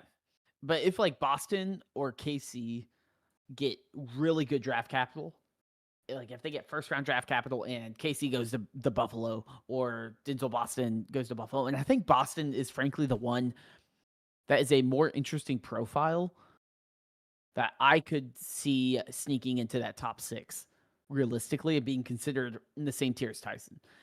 And to me, I'm like, if that's the case, I'd probably just take that bet versus do I want the potential wide receiver 2 or third passing option behind Michael Wilson, Trey McBride? Like, I don't know. Like, I want Marv to succeed, but his price, the dynasty market has not adjusted to what it should be, right? Like, he should not be valued as someone that has proven the same as Zay Flowers or something like that. Like, he just hasn't. He just hasn't, and that's fine. But I do think the name still carries him a little. This one, I think is a quick one. Let me know your thoughts on. We talked about Michael Wilson a little bit in terms of situation change with expectations for overall pass attempts, regardless of if it's Malik Willis or not next year. Would you take Michael Wilson in the 211 or Waddle? I am very heavily Waddle. I'm a contender with a pretty solid wide receiver room, but tearing up seems nice. Yeah, I like Waddle a ton. I mean, how could you not be excited about the, I think, wide receiver room upside with no Tyreek? But I get that I can talk down on the Michael Wilson potential situation for next year, and you can equally talk down on the Dolphins situation. But I just am a bigger believer in the talent, and I think you would argue the situation is better as well. Yeah, I think the big thing here would be floor. And while Waddle does have injuries, and that would be my biggest concern, no Tyreek, Waddle, like they're probably not going to pick a wide receiver. There's a lot of issues on that team. So I see Waddle, even if they pick a wide receiver, it's like, okay, like, is it going to be better than Waddle? Is it going to really, there's not a ton in that offense outside of A-Chain and Waddle to use. So I think the floor of Waddle is much safer to actually provide you with some consistency versus Michael Wilson. If you're a contender, losing a 212, like say Michael Wilson and Waddle score exactly the same. Oh, well, I shredded a 211. That doesn't really matter. So for me, give me the depth piece of a Waddle versus a Michael Wilson that might go back to being a meaningless roster clogger. Mm-hmm. All right, we got the next message. I have the team pulled up so we can take a look at. Actually, I'll just switch over here. I did the look ahead. I'm ready. We're in midseason form right now, guys. Right before the combine, midseason form. Really need some receiver help. Did well to grab Scat and Burden last draft, but no 26 first this year, and depth is a little sketchy. Traded a second pre-2025 season for Keon Coleman. I don't think that's too bad of a bet heading into this last year. Sleeper ID, I've got it right here. Fallout League. I could post it in the Discord or send it to you over Discord if that's helpful. Oh, I got it. But I've got it pulled up. This is Nick Take Jake, by the way. I don't know why my username isn't showing. No. You changed accounts because Cade Cunningham laid the smackdown. He owns Brunson. We all know it. No, I can't talk crap about the Knicks. They're gonna start talking about the playoffs. I will say for the it looks like 14 concurrent viewers right now. It's going to get fiery. Round 1 of the NBA playoffs. It's going to be an NBA pod when the Hornets survive the play-in, and you got the Knippler coming after Cade. You got 9 LaMelo Ball turnovers and Cade 30 bomb. It'll be a good time. I'm looking forward to it. That's pretty interesting. The hard part with LaMelo is he also has some chaos outside of the court. Yeah. Because he might just blow a red light right into Cade. That's true. That is true. He was driving he has a Fennec. I don't know if you guys are any Rocket League fans. That's the game I've been obsessed with. All right. I gotta lock in. Let's start talking about Rocket League cars. All right. Let me pull up the team. This is a pretty interesting team because this is actually, let me look at the format too down here. 12 team, start 10. Jeremy, every time I look down here and pull this up, I just want to give you a big thank you. Also, the revamped. Everyone loves these little charts. Best position available is helpful too. But yeah, I love this. 12 by 10, full PPR, full tight end premium, 5-point passing touchdowns. I do like the charts also. I didn't mean to not share my love for the charts also. Well, no, I had the best position available for a while, but I did revamp them. It's beautiful. They look a lot nicer. That was I was going to that too. Yeah, the con is pretty nice. All right.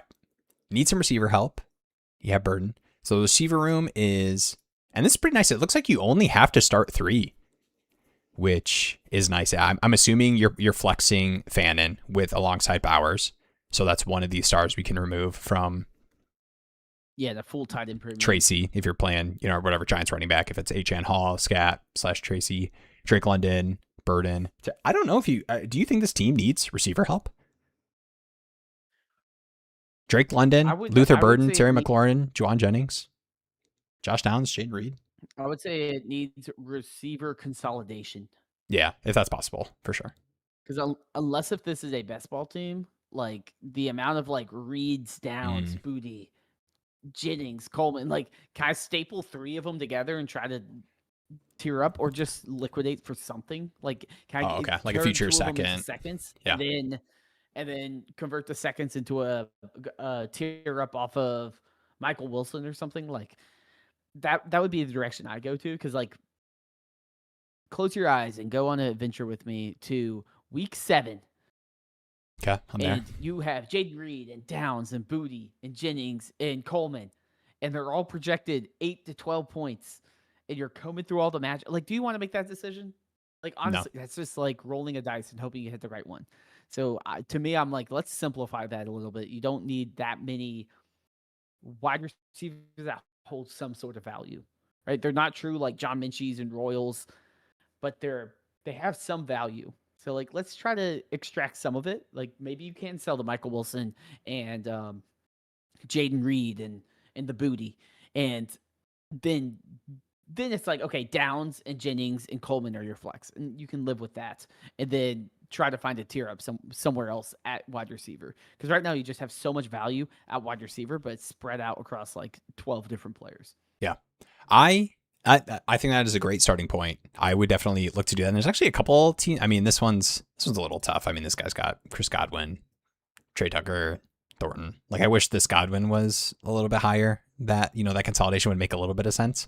But let me know your thoughts. And I tend to be, I'm going to call myself a realist in terms of like trade negotiations a little bit. slash pessimistic, because I do think that there's, in this league, 12 by 10, there you could consolidate some of these names, because these aren't like dud names. Jayden Reed is not a dud. Josh Downs is not a dud. Keon, people believe in these guys. Kayshon Boutte, people believe in these names. Michael Wilson too, I think is one name that probably has different tiers of how people perceive value-wise heading this next year. So there's a chance you could do this consolidation. Let me know your thoughts on the QB.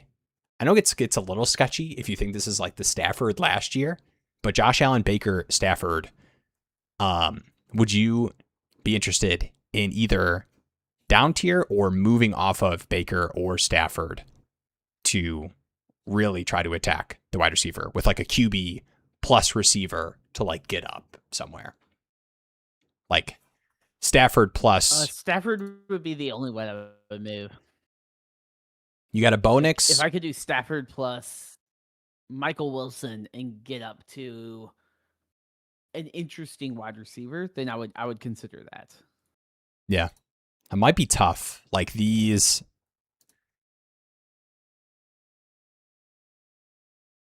Yeah.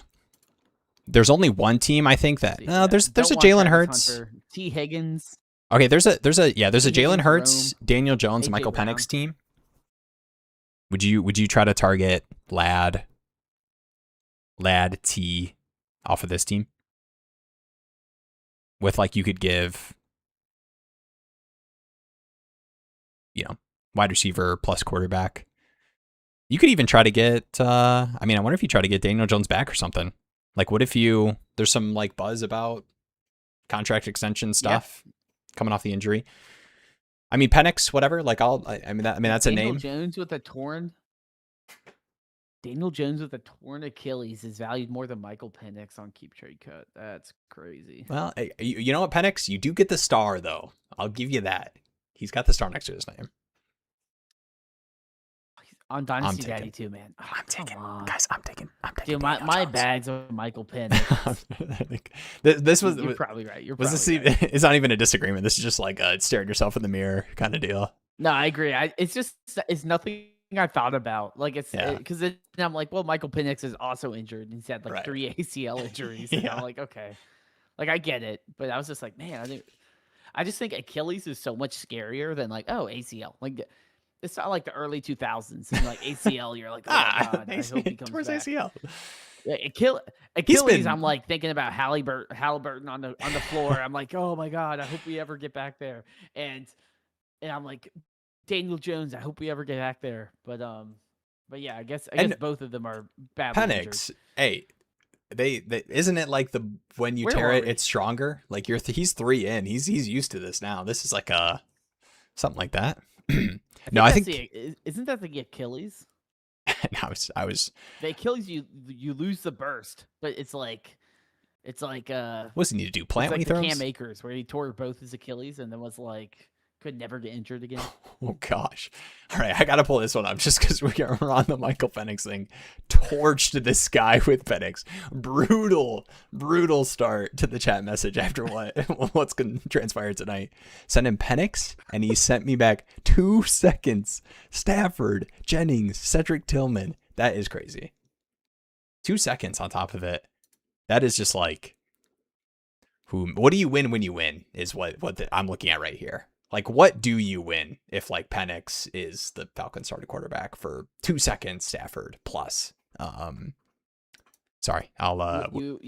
No, it's like you can put this away. Let's put this away. You need it to be like Drake May, but yeah. I think T Higgins, someone like that's interesting. I think the target teams, if you were going to look at the.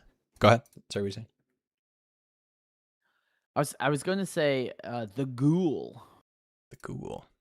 The Ghoul, number 1 starter, number 1 in trade value.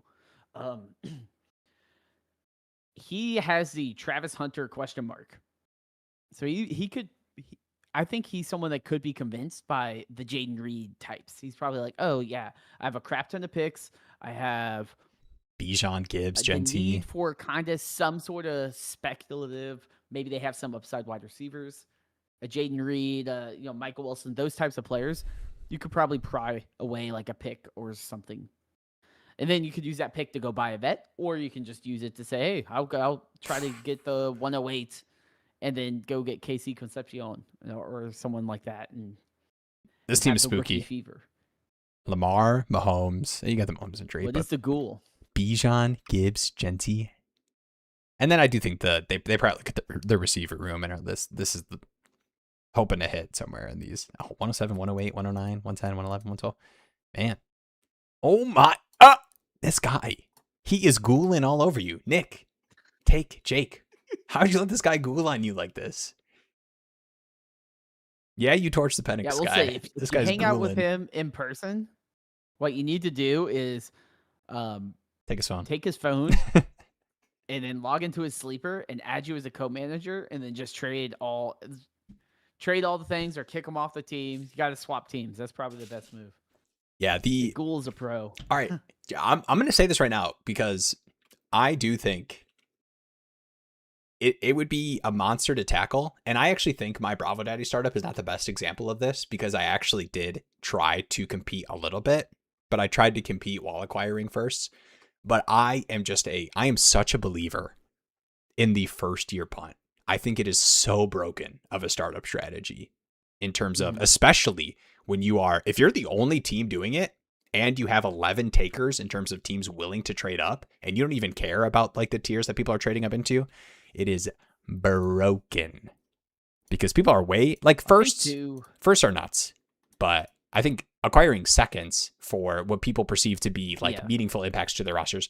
Like I'm in Bravo Day, I got a ton of seconds. I mean, in this class, whatever, like the seconds don't feel super strong, but I got 27 seconds as well. That can just turn into the production I didn't draft in the startup. It is broken. And that's how you build teams like this. I mean, maybe not teams like this, but you can have the upside to build a team like this.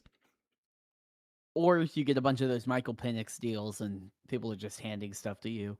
But no, I agree. I do agree. I think that a benefit of trading in startup is people don't value things as properly, right? It's like, oh, I have to do it. I'm on the clock. Everything's quick. They want to make a trade. They want to wheel and deal. They don't need to, they're not looking at Dynasty Daddy. They don't have, they can't plug it in and see how it impacts everything on the rosters.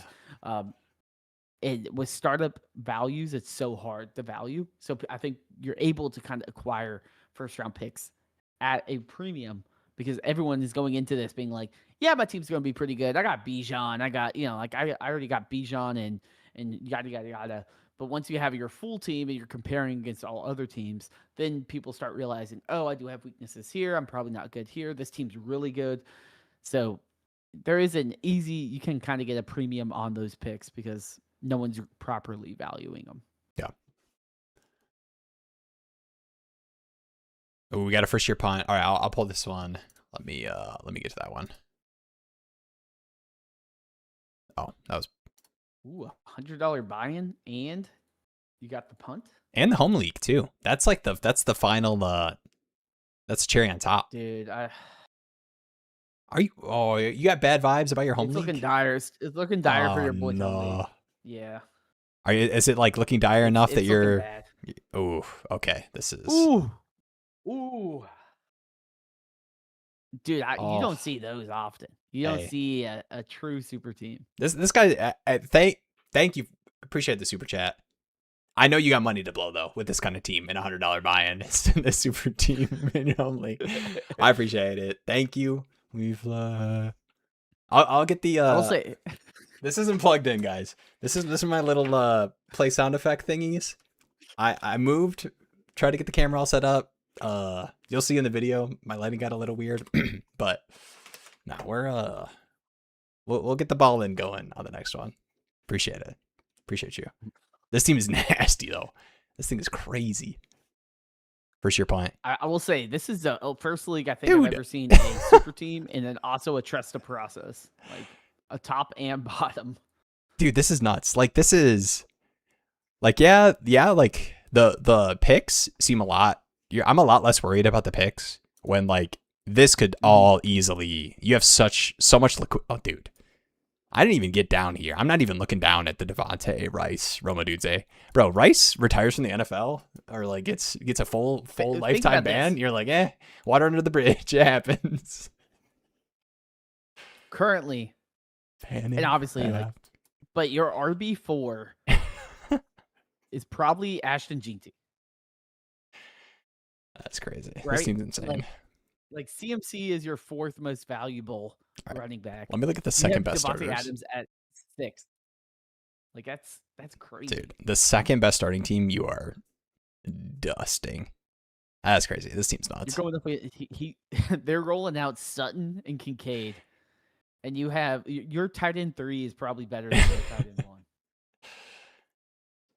All right, 10 team start 8. Have the 103 and the 104. That was definitely a pay to brag. It was a pay to brag, but I will say I haven't seen we don't get those that often. So they like when they come through, they're kind of sweet, and I do kind of like I like taking those in with people. 10 team start 8. Have the 103 and 104. I always enjoy a super team. Ooh, Jacobs and Charbonnet for the 104. 10 team start 8. 10 team start 8. How are you in the business, Tyler? Of also, what's up, Tyler? I didn't do the hello. I missed my hello on the intro. Hello. How dire is your running back situation? I feel like I would just much rather buy like Javonte for a late first or whatever than moving the 104 for Jacobs. Or another running back. It doesn't have to be Javonte, just kind of that type of deal. As he's typing, I do agree. I think the 104 and the 103, you're kind of walking away with 2 high-end shots at what could potentially be impact players in a shallow league. This is a 10-team start 8. Jacob is older. Charbonnet has his ACL, late season ACL. I'd rather just take those high-end shots and hope that I hit on at least one, because that's going to be impactful. Because in these shallow leagues, like you pull up the war charts, you look at all the stats, it really is like there's probably like 8 players that matter.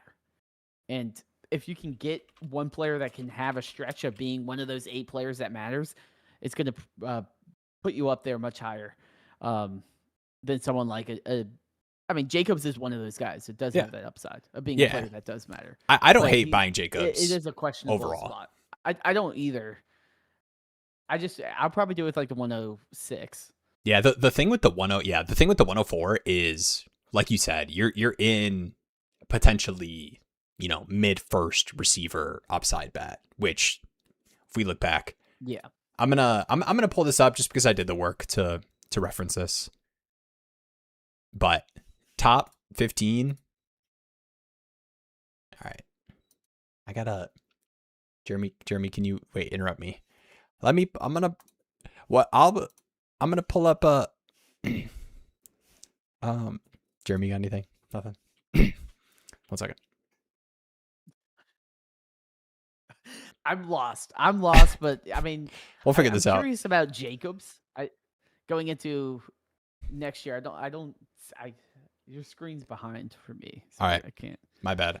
All right. I'm back. I'm here. All right. Top 15 draft pick receivers since 2016. Okay. 2021. There's enough names for me to go through. All right. Travis Hunter. We don't need to do this. T-Mac. MHJ. That's a rough start. MHJ. Neighbors. Okay. Odunze. Actually trading for Jacobs. Drake London. Garrett Wilson. Jamar Chase. Jalen Waddle. Devonta Smith. That is 2025, 2024, 2022, 2021.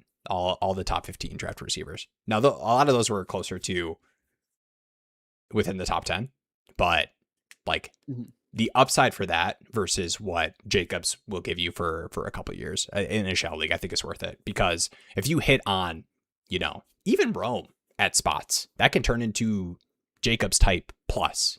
And like that's how you really get a super team in these shallow leagues is hitting on that. So if you're able to, now it's a different question too.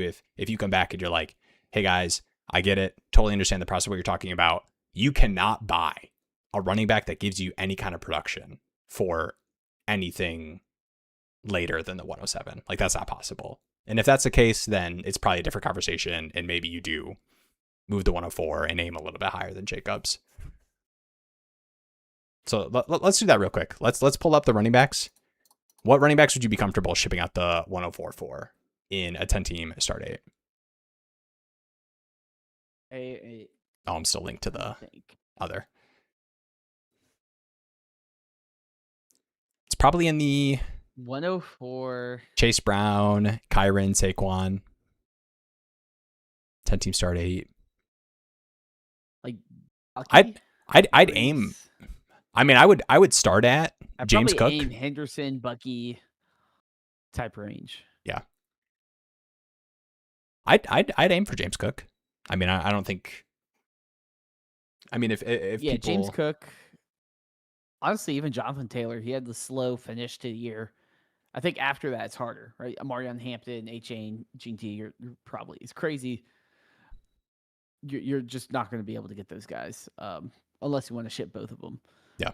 But someone like Jonathan Taylor, Cook, CMC, there's enough reasons someone might want to move them that you could open up those doors. But yeah, no, I mean, I think it's something where you kind of have to know your league, and I'd try to find a way.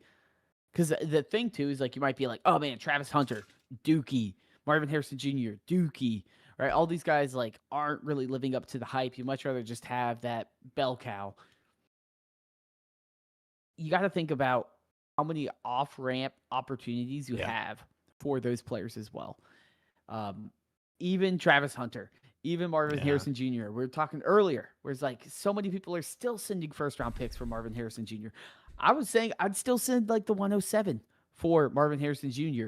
And that's something that Josh Jacobs next year, even if he has an amazing year, next year it's like, okay, well, like he's 29 or I don't even know how old he would be, but there's a lot of tread on those tires and you're not getting that off-ramp price.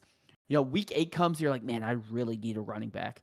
And you have, Tate on your roster. You can always go sell Tate for a productive running back. You could say, hey, Tate for James Cook. And they would listen. Yeah. And that's kind of the benefit of having those rookies. It's like Egbuka. Egbuka was putting up stinkers. Right? He's putting up like me playing wide receiver numbers at the second half of the year. People are still valuing him as a serious long-term dynasty asset. And that's kind of the privilege of first-year rookies. Once it's second year, third year, people start saying, okay, let me pick it apart. But that first year, you kind of have a fungible asset in most cases, unless they have the Kaleb Johnson meltdowns. But I doubt any of these top 3 wide receivers will, because wide receivers, especially high draft capital ones, are very insulated. They can not do much for most of the year, and people will still give them as much grace as possible. Yeah. I like this too. I think Rome's really slept on to rise Loveland and Burden. I think the foot thing was real. First, I think Rome is one of those guys where I do want to take a look at this because I am.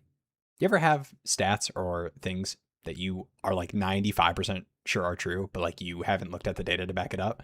I think Rome is definitely one of those names where like, think of like all of the end zone drops and like weird misses with Caleb Williams. Obviously the rookie year, but I think last year too. And I think there's a lot of hope and upside for the Bears offense overall. And Brian Poles today, I think, was talking about we'll see what happens with DJ Moore. Like it wasn't we really want DJ Moore back. It was very much we'll see what happens in terms of trade situation stuff, which whenever I hear that, my ears perk up in terms of my ears perk up in terms of every GM is like wants to bring every player back, right? That's the big thing. But like whenever there's like, we'll see, we're exploring all options. That is all right, phone lines are open. Teams that are listening to Ryan Poles talk, come hit me up. Yeah, I mean, I think we are looking at a potential for a 3-headed dragon in a good way. And that's especially if DJ Moore leaves. I do think Rome has the talent. The offense there looks phenomenal. Like you want the pieces of that offense. Burden looked great. Loveland looked awesome. So it wouldn't surprise me. I know Rome was banged up throughout the year, so we didn't get consistent, solid production that we were hoping for. And you also had that DJ Moore kind of floating in and out of actually scoring and then stinking and doing nothing and just kind of being a nuisance. If they do get rid of him, then that kind of sets, Burden, Loveland, and Rome as the 3 target hogs in this offense. So especially if DJ Moore leaves, I do think Rome is someone that can gain value. He's still a little bit pricey. Like it's not a cheap buy. But if you're a believer, I don't think it's a terrible player to hold. Like I have some Rome, I'm holding him. He's not someone I'm trying to sell, but I also don't know if I want to buy the price tag because I can see him going down further if Burden and Loveland truly kind of become 1A, 1B, and Loveland's kind of this more gadgety guy that wasn't handpicked by the current administration. Dang. Sorry, administration was caught me off guard. Administration. I was like, what organization? That's probably the word. I liked it though. If I said nothing, nobody would have drawn attention to it. That's my bad. That's bad podcasting. Dang, you got me in my head now. All right. We are at the 2-hour mark. Jonathan, the 2-hour mark question. 12 teams start 10. It traded the 107 and 203 for Judkins. Thoughts? I like that. 12 by 10.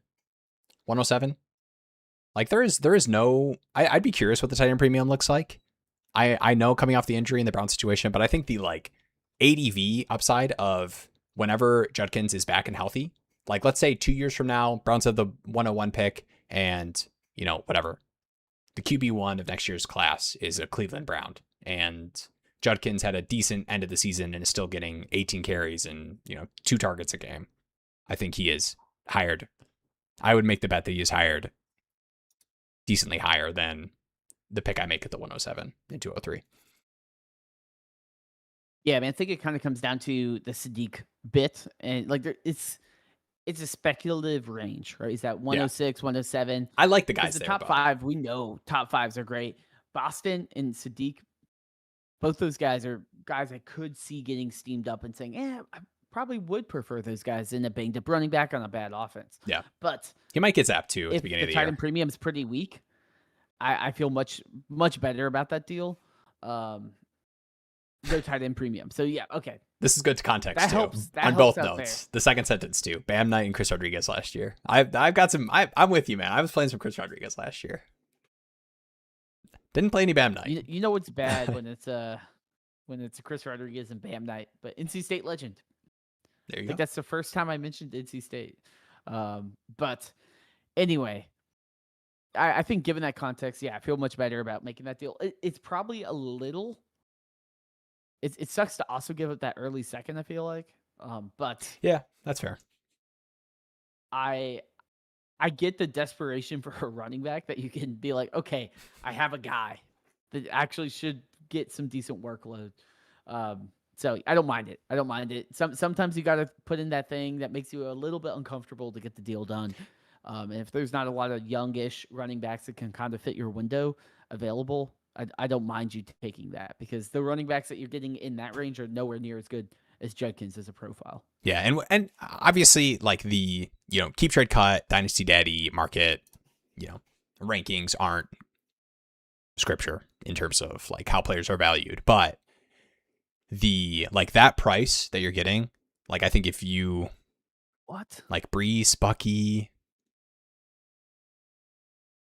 Bucky are probably the closest corollaries in terms of age and dynasty value. Dynasty Daddy values could never be wrong. True. That's why I went to KTC, so we could have a conversation about it. No, I think like this range of running backs, like the Judkins stuff is tough with like the Browns and the injury coming back from, but I think the bet and the dynasty value bet you're making, oh man, yeah. Sorry. Look, full circle. Beginning, you traded away Judkins. Now you're talking yourself back into Judkins. Wow. And I will say, he was spotted not wearing his boot. Yeah, boot is off. And I wouldn't too. Like I've seen Judkins. We've seen Judkins be good in the NFL, and so like I have some confidence in terms of like him returning from the injury, like closer to that.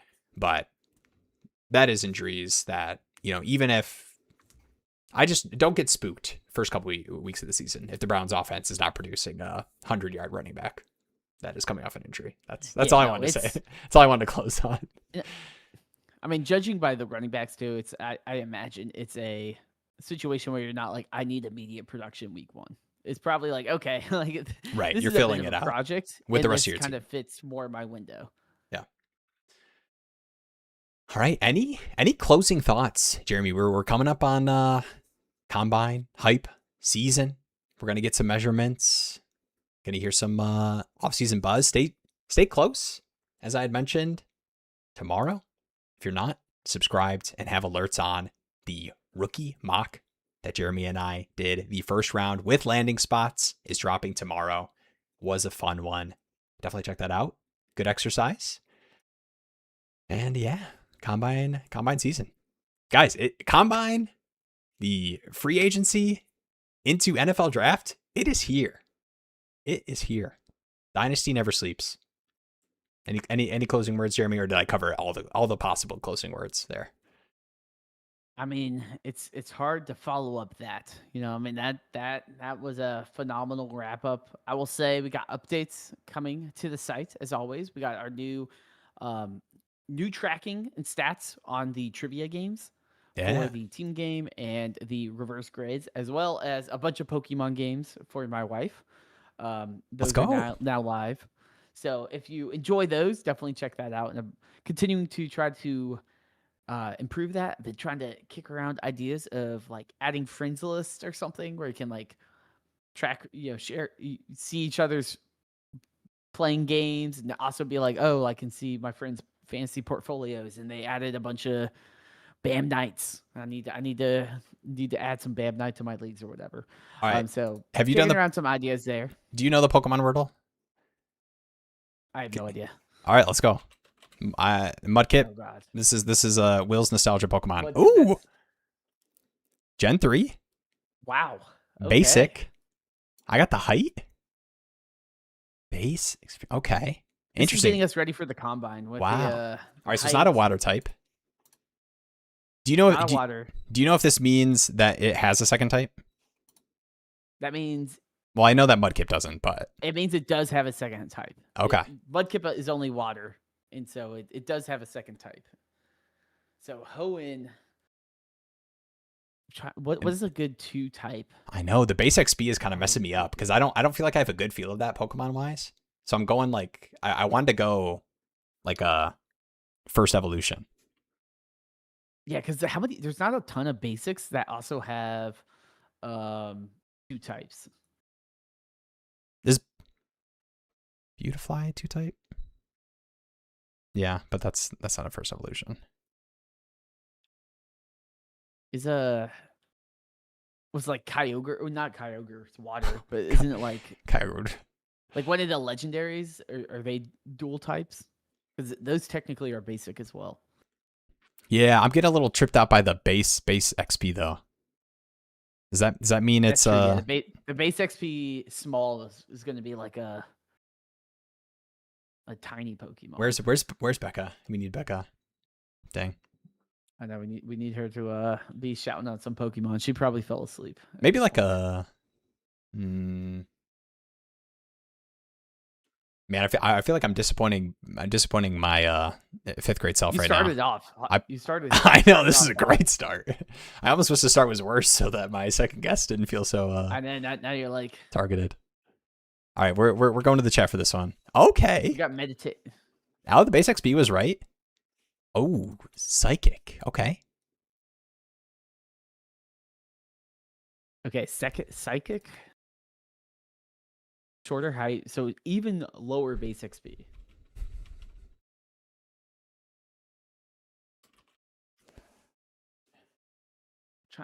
Man, so Ruby, Ruby and Sapphire. These were my games, man. I'm getting These were Oh, maybe like one of the. I don't know. They might be. It's not fighting. I was thinking like Lunatone or Solrock. I think Ralts is just psychic. Is Ralts? Yeah, because I think they get the second type later. Oh wait, no, Ralts. Yeah, they're all just psychic. It's like I think it's a Gallade if you. It's like the fighting. Ooh, I think I may. Give me. I have an idea. All right, I hit the Mudkip. We had a great follow up here. Bring us home, Jeremy. 3. Is it Baltoy? Ooh, dang, close one. Oh, good guess. Yeah, that's ground. Dang, good pull on the ground. Come on, guys. It's the height is 4. I hit the height, guys. Stop giving me 6s and 5s. That's true. You did nail that. I don't know all of that, the heights and stuff. No, the heights and the XP are like those are so out of my. What about what is it? Nin. Well, we got to be close. There's not many. They're not psychic though, right? I don't think so. I'm thinking like I'm trying to go for like goofy base ones. Is it like Jirachi?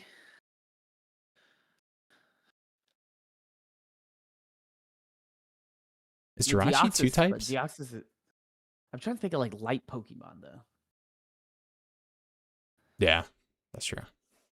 Right, I'm thinking like I think we're on a good track with the guesses being these like I know the Ghost Psychic is kind of tripping me out.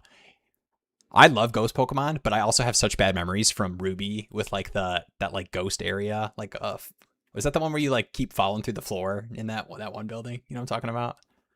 Yeah, that one's like you keep climbing up and then you keep falling down, and all you get's a bunch of like Sableyes. All right, I think you had the Soul Rock, and then I forget the name of the other one. Those are 2 types, and they are psychic. I just think they're big though. Yeah, that's true. They are big. I'm glad we got Jonathan in here. We've got some Pokemon knowledge. You know, we just needed Big DS to stick around for. He was saying that he was he's gonna be so sad. He was the Pokemon trading. All right, I got a pull here, but I think it might be smaller than Mudkip. Is the issue? Oh, is that not Gen 3? Not 2. That's like the bird one. Is that not Gen 3? That's my bad. This is embarrassing. Yeah, that's true. We do get 12 guesses, but I do like hitting it. That's Gen 2. Okay. All right. All right. This like base XP over here is kind of tripping me out. I should just probably ignore that completely and just kind of stick with trying to name other dual psychic types. Jirachi, I think I would give that one a shot. Because that's a small Pokemon. And it's all right. I lied. I should have stuck with the base XP. What are we doing, Jeremy? We can't. No. Okay. I think it's because it's a legendary, right? Yeah. Wait, is that Gen 3? Oh no, I accidentally did Lunatone trying to click away from it. Someone's got to fix the UI here. No, I'm just kidding. All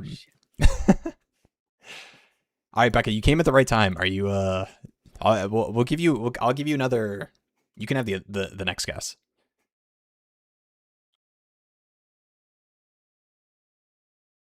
All right, I do have one. What the hell is it? Can I interest you? He's probably bigger though. The height though is kind of. Oh, we know it's not steel because the Jirachi guess. My bad. Now we're just wasting guesses. All right, so it's not fighting or ground or steel. Wait, so you're 100% certain. Spoink. You're 100% certain that that there are two types, right? It wouldn't just be plain psychic. Okay. All right. I don't know. I don't know why I just typed in psychic. I don't know why I'm questioning Jeremy on his own creation. That was a good guess. These were close.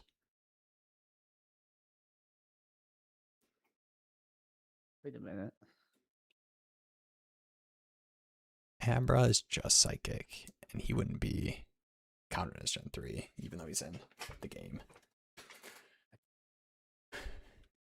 All right, wait. I know Becca's racking the brain right now. I'll give Becca a minute.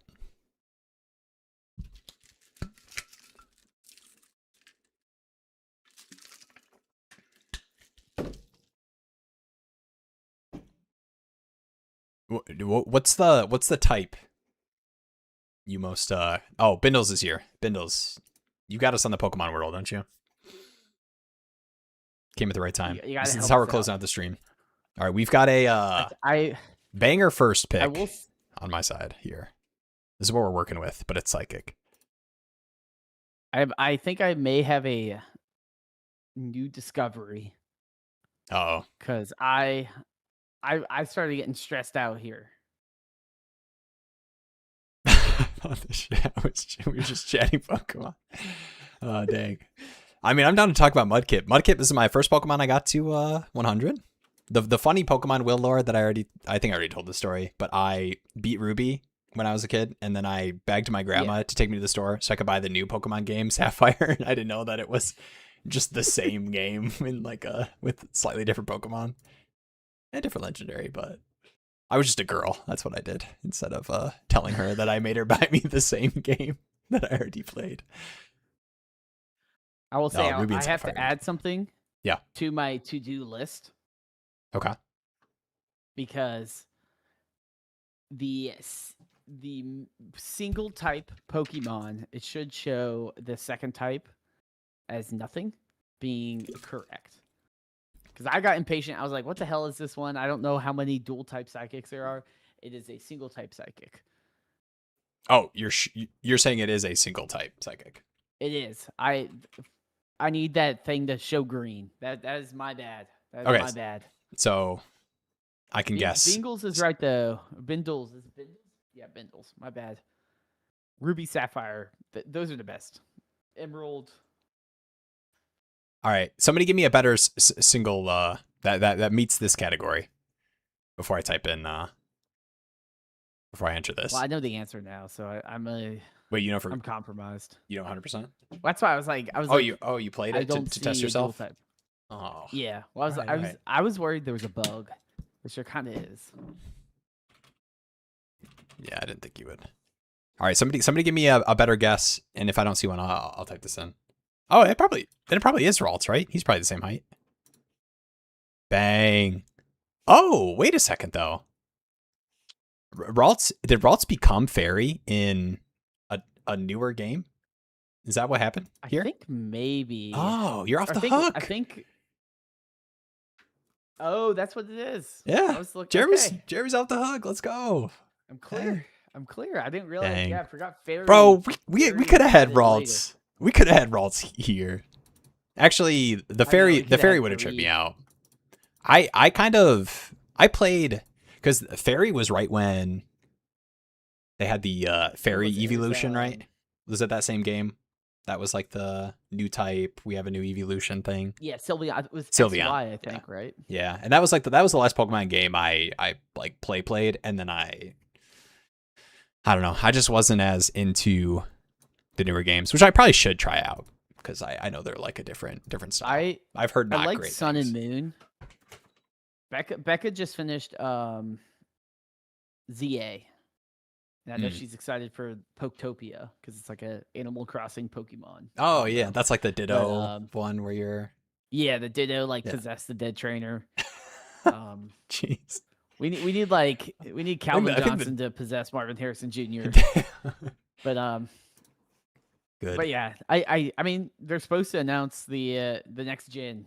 That's what the streets are saying. Oh, okay. We're supposed to get Gen 10 into the week. So. Gen 10. All right. Well, stay tuned, guys. Combine this week, Gen 10 this week. Our Pokemon out. Who else is doing Pokemon Dynasty football content? No, appreciate you guys. Much love. Combine this week. Thank you for watching. Stay tuned tomorrow. I already did it. I'll do one last plug. Subscribe, like, alerts on for the rookie mock that's dropping tomorrow. Jeremy, any words before the peace out happens? Nope. Peace out. Peace out. Thanks for watching, guys. See you. Couldn't find the outro.